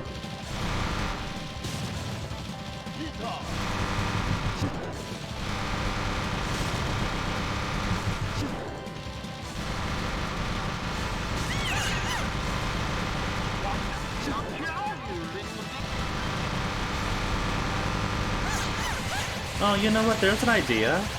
What about a pumpkin of Gustav, right? You could use a big pumpkin on the outside. Oh, that should be pretty cool. You could cut open the pumpkin on the front. So when you remove the carving, when you remove the front, there's a smaller pumpkin with the baby face on the inside. Rank up C! Oh!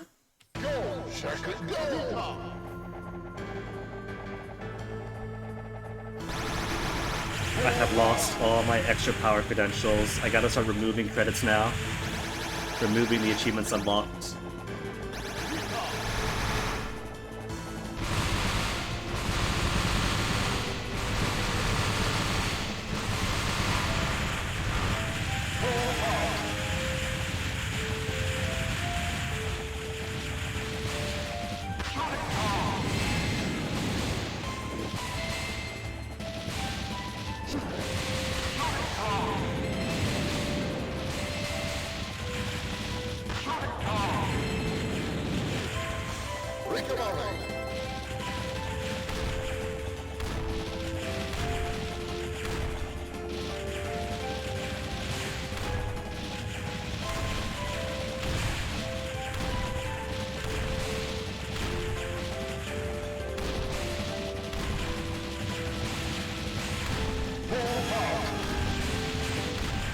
So then back up to full already.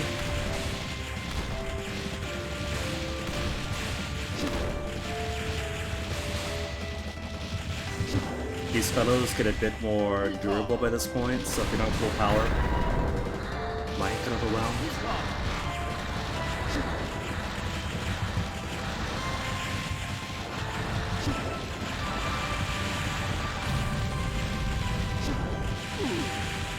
It's okay. There's more life and more power later on.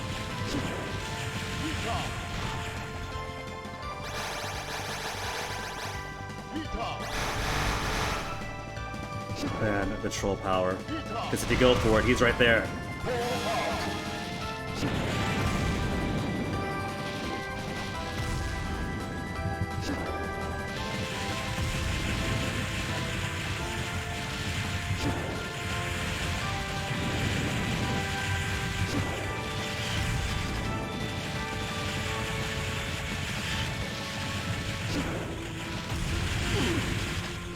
yeah, right, forgot she's that way. It's cool though, it's cool, still within health budget.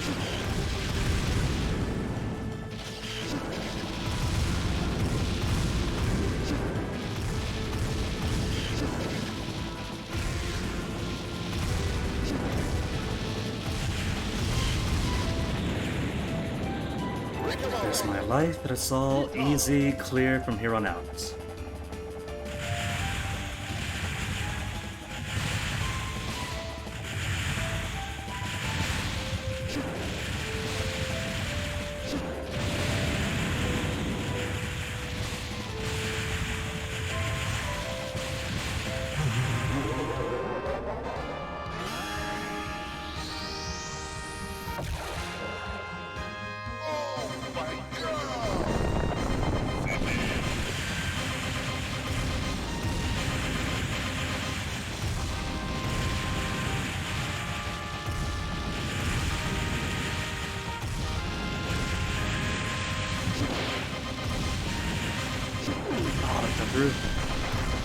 Oh well. Hence practice, hence de-rust. Chicken.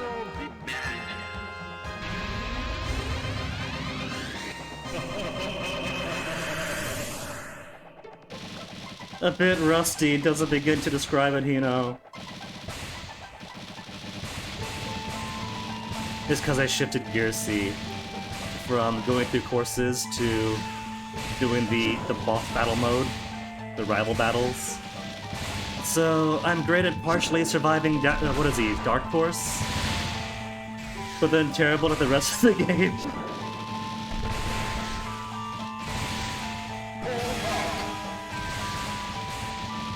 I've even lost a life. Who loses lives in 2021?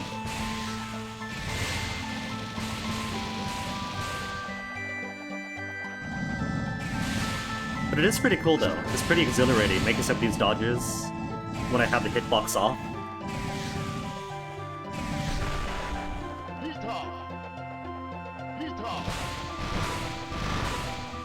Because some of this can get pretty tight if you can't see the hitbox directly and have to just maneuver yourself based on sight.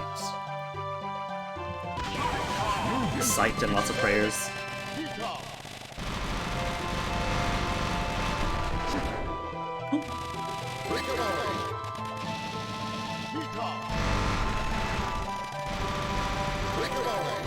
And for full life and full power anyway. Stage 5 though is gonna be a tricky one, since the vertical swarms changes up the changes the expected gameplay some, since you're so used to horizontal shooting.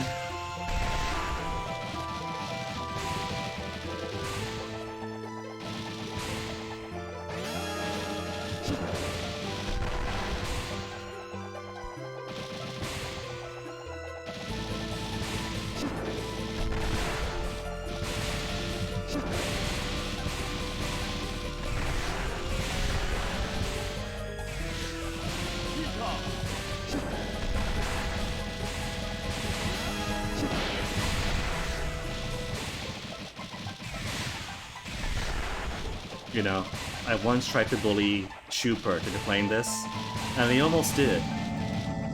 He got the game downloaded and everything, but the poor guy just wouldn't listen. For him, all he has to do is change the administrative language, not the system locale. And what does he do? Change the system locale. And so had his entire Windows system in Japanese until he could fix that. But couldn't get the game running, so gave up on it.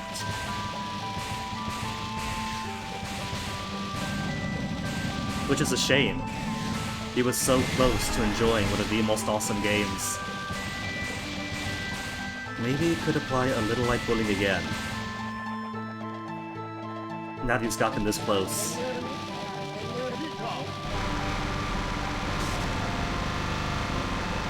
Not gonna lie, have become something of an extra power evangelist since this summer.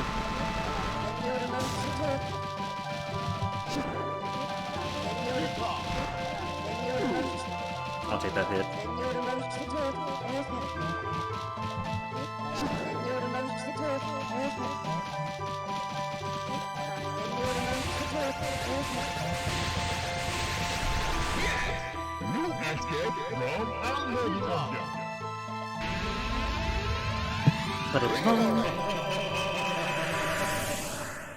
Very enigmatic. Emerald helping out so much.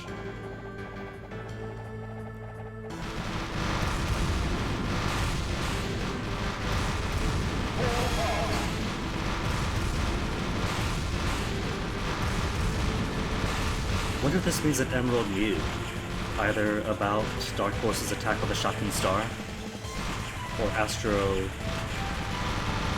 Wait, which one? There's Astro gathering somebody else.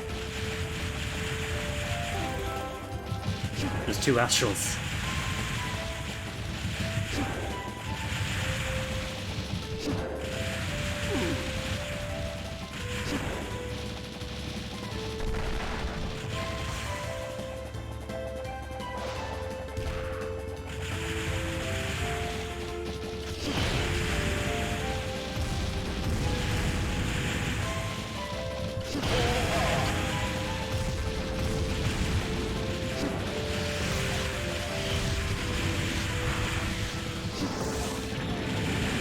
So frightening, both in Attack of Dark Force and here.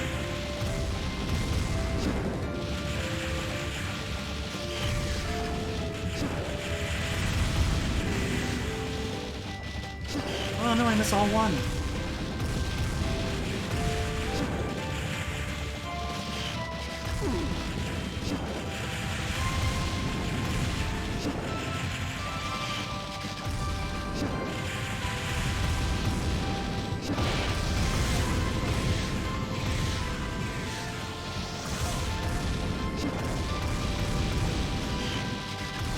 A little bit crowded here. It was on its last health too.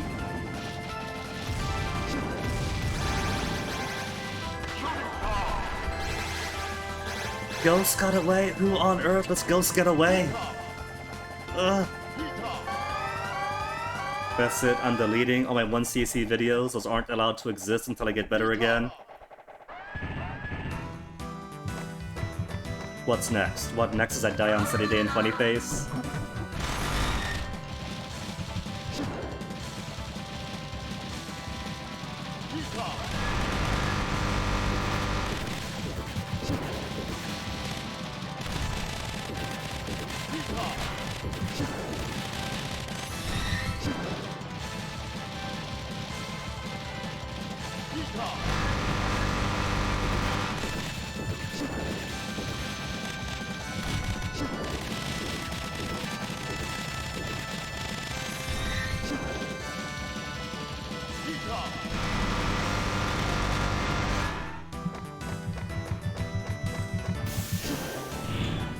Oh, you see that? Matched so quickly that he did the Larry kick, but then nothing came out.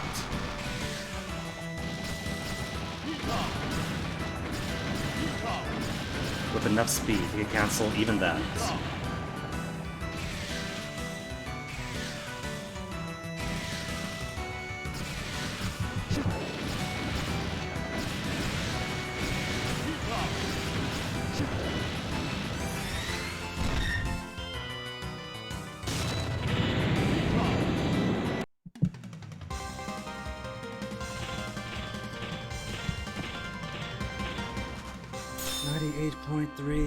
That's all from the latter half too. So many easy targets got away. Go, second, go!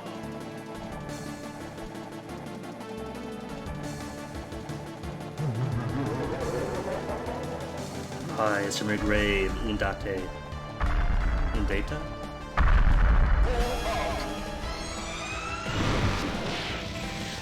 You hear that clap? When you hear that loud clap, it means you're quick connected, and the kick does extra damage.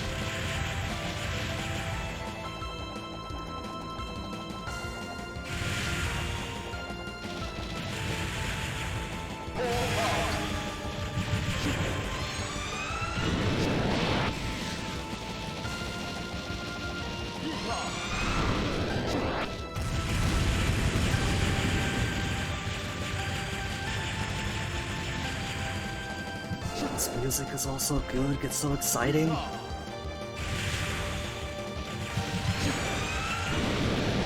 Ooh, almost got me there. Almost took my belly button.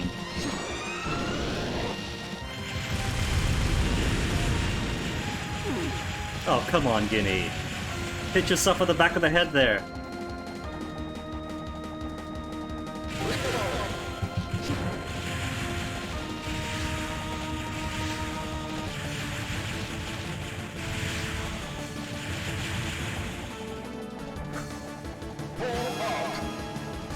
Oh no. Got me without full power. I don't really get worse from here. What, it's them, plus monkeys, plus guys from below, all at once?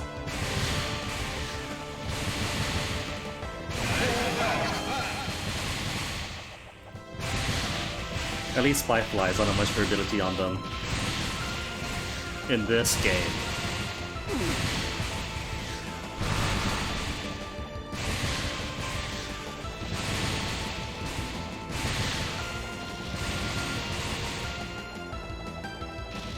Monkey time! Did I get hit again?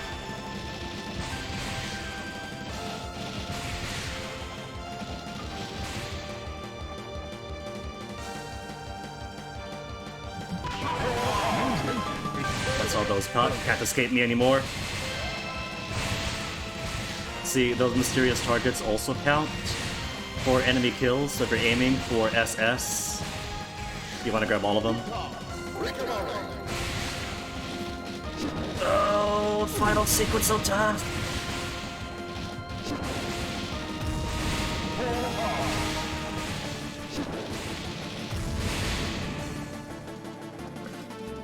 That's it? And the game's generous with final secret? Where's that lucky lamp? Oh, I missed.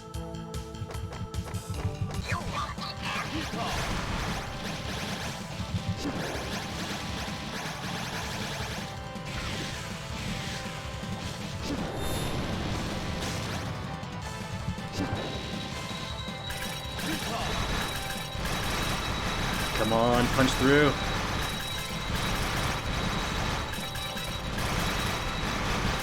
Not even tickling him.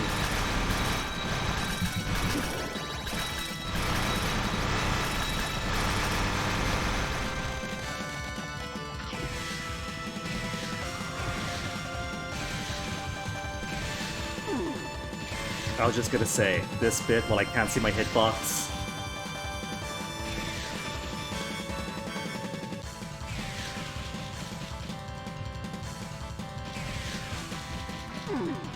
Hit twice? Oh my goodness. Gimme, come on, give me a break.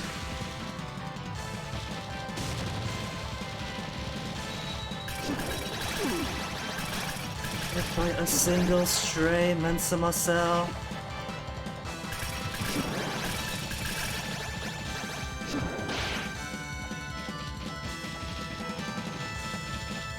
This sequence is now a mercy since these can't be blocked, or these can't block me, I mean.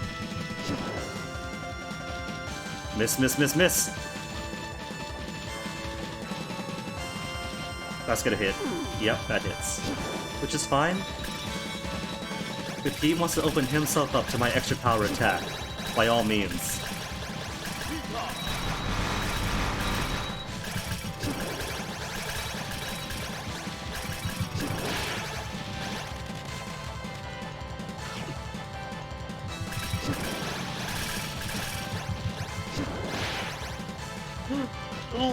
Squeeze out!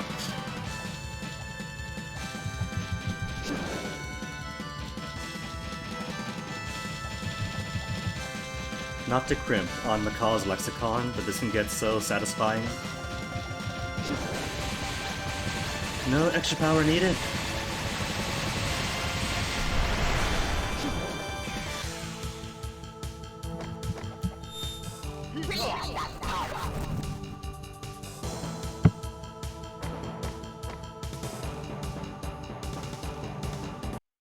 Alright, let's see if I'm too rusty to do stage 6 on one life.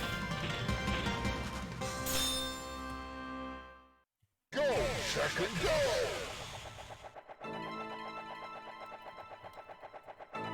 Maximum power.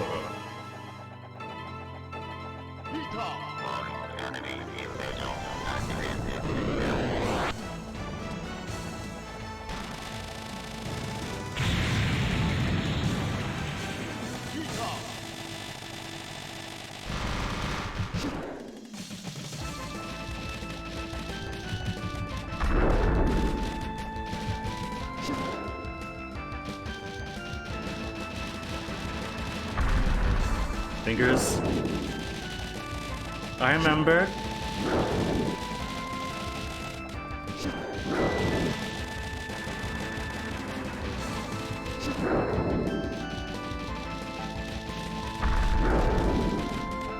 Close one.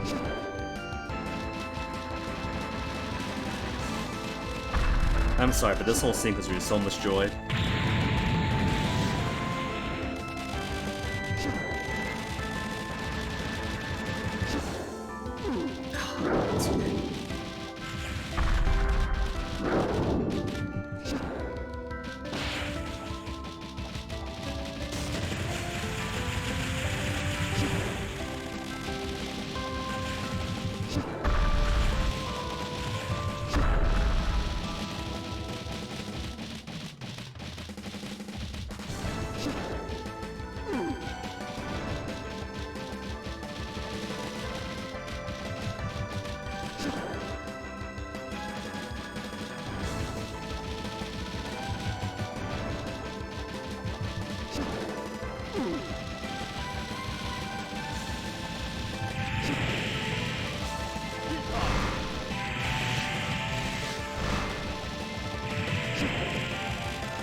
Oh, no clout. Ooh, close. Oh, come on. That's alright, that's alright. It's a last sequence, so... all I gotta do is survive enough. Wow! That's okay, that's okay.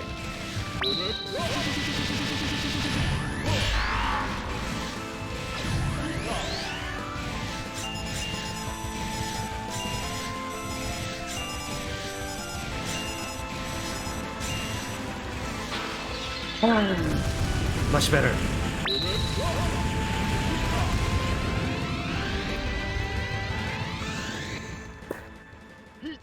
Not bad, so rusty, but not as rusty as it could be.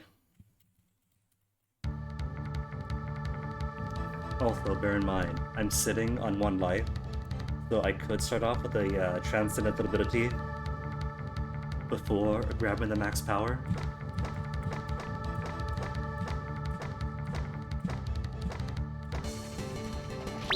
Hey!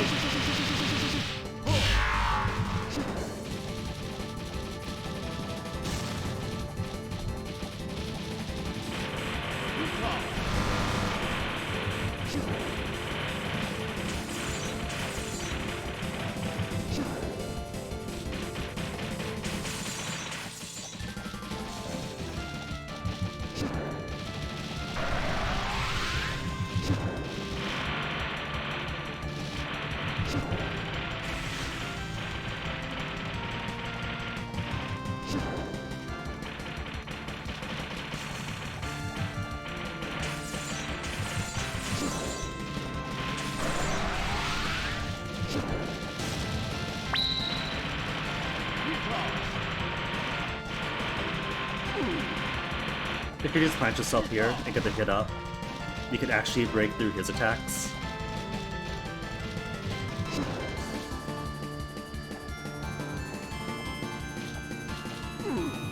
That's okay, because he's dead anyway. He's a walking dead man. I mean, literally, he is just a suit of dead armor, but this match is good as one.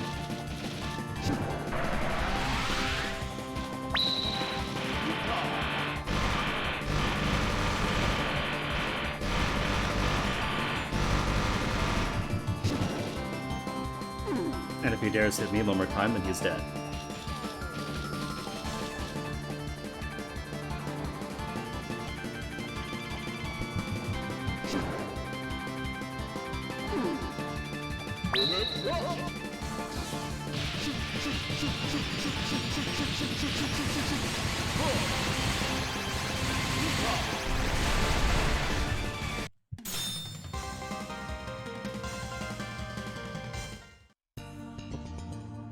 That is that. Little D-Russ to celebrate finishing Sherlock Holmes Crimes and Punishments. Only took one game over. Just one game over, just one continue, and a whole bunch of missed enemies, so not too bad. Or having not played since what? August? Was August the last time we went through? Maybe September? What that means that is gonna be it for me today. We got to beat Crime and Punishments, and we did a little bonus extra power for funsies. Gonna be an early stream, only 3 hours and 43, but we did good, I think. Beat Sherlock Holmes, blew up the London Stock Exchange, so a good day all around. So for now, I'm going to see who I'm going to toss you guys onto.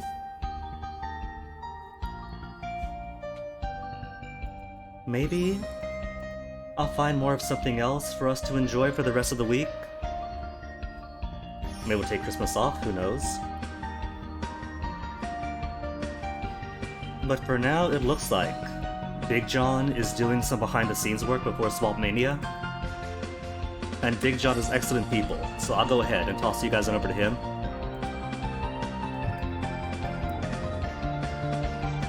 So, see you folks around. Thanks for hanging. Sherlock Holmes is loads of fun. Extra Power is phenomenal fun. Though, it's always a pleasure to share it all with you folks. Go take care of yourselves. Have fun. See you guys around. Take care. Bye-bye.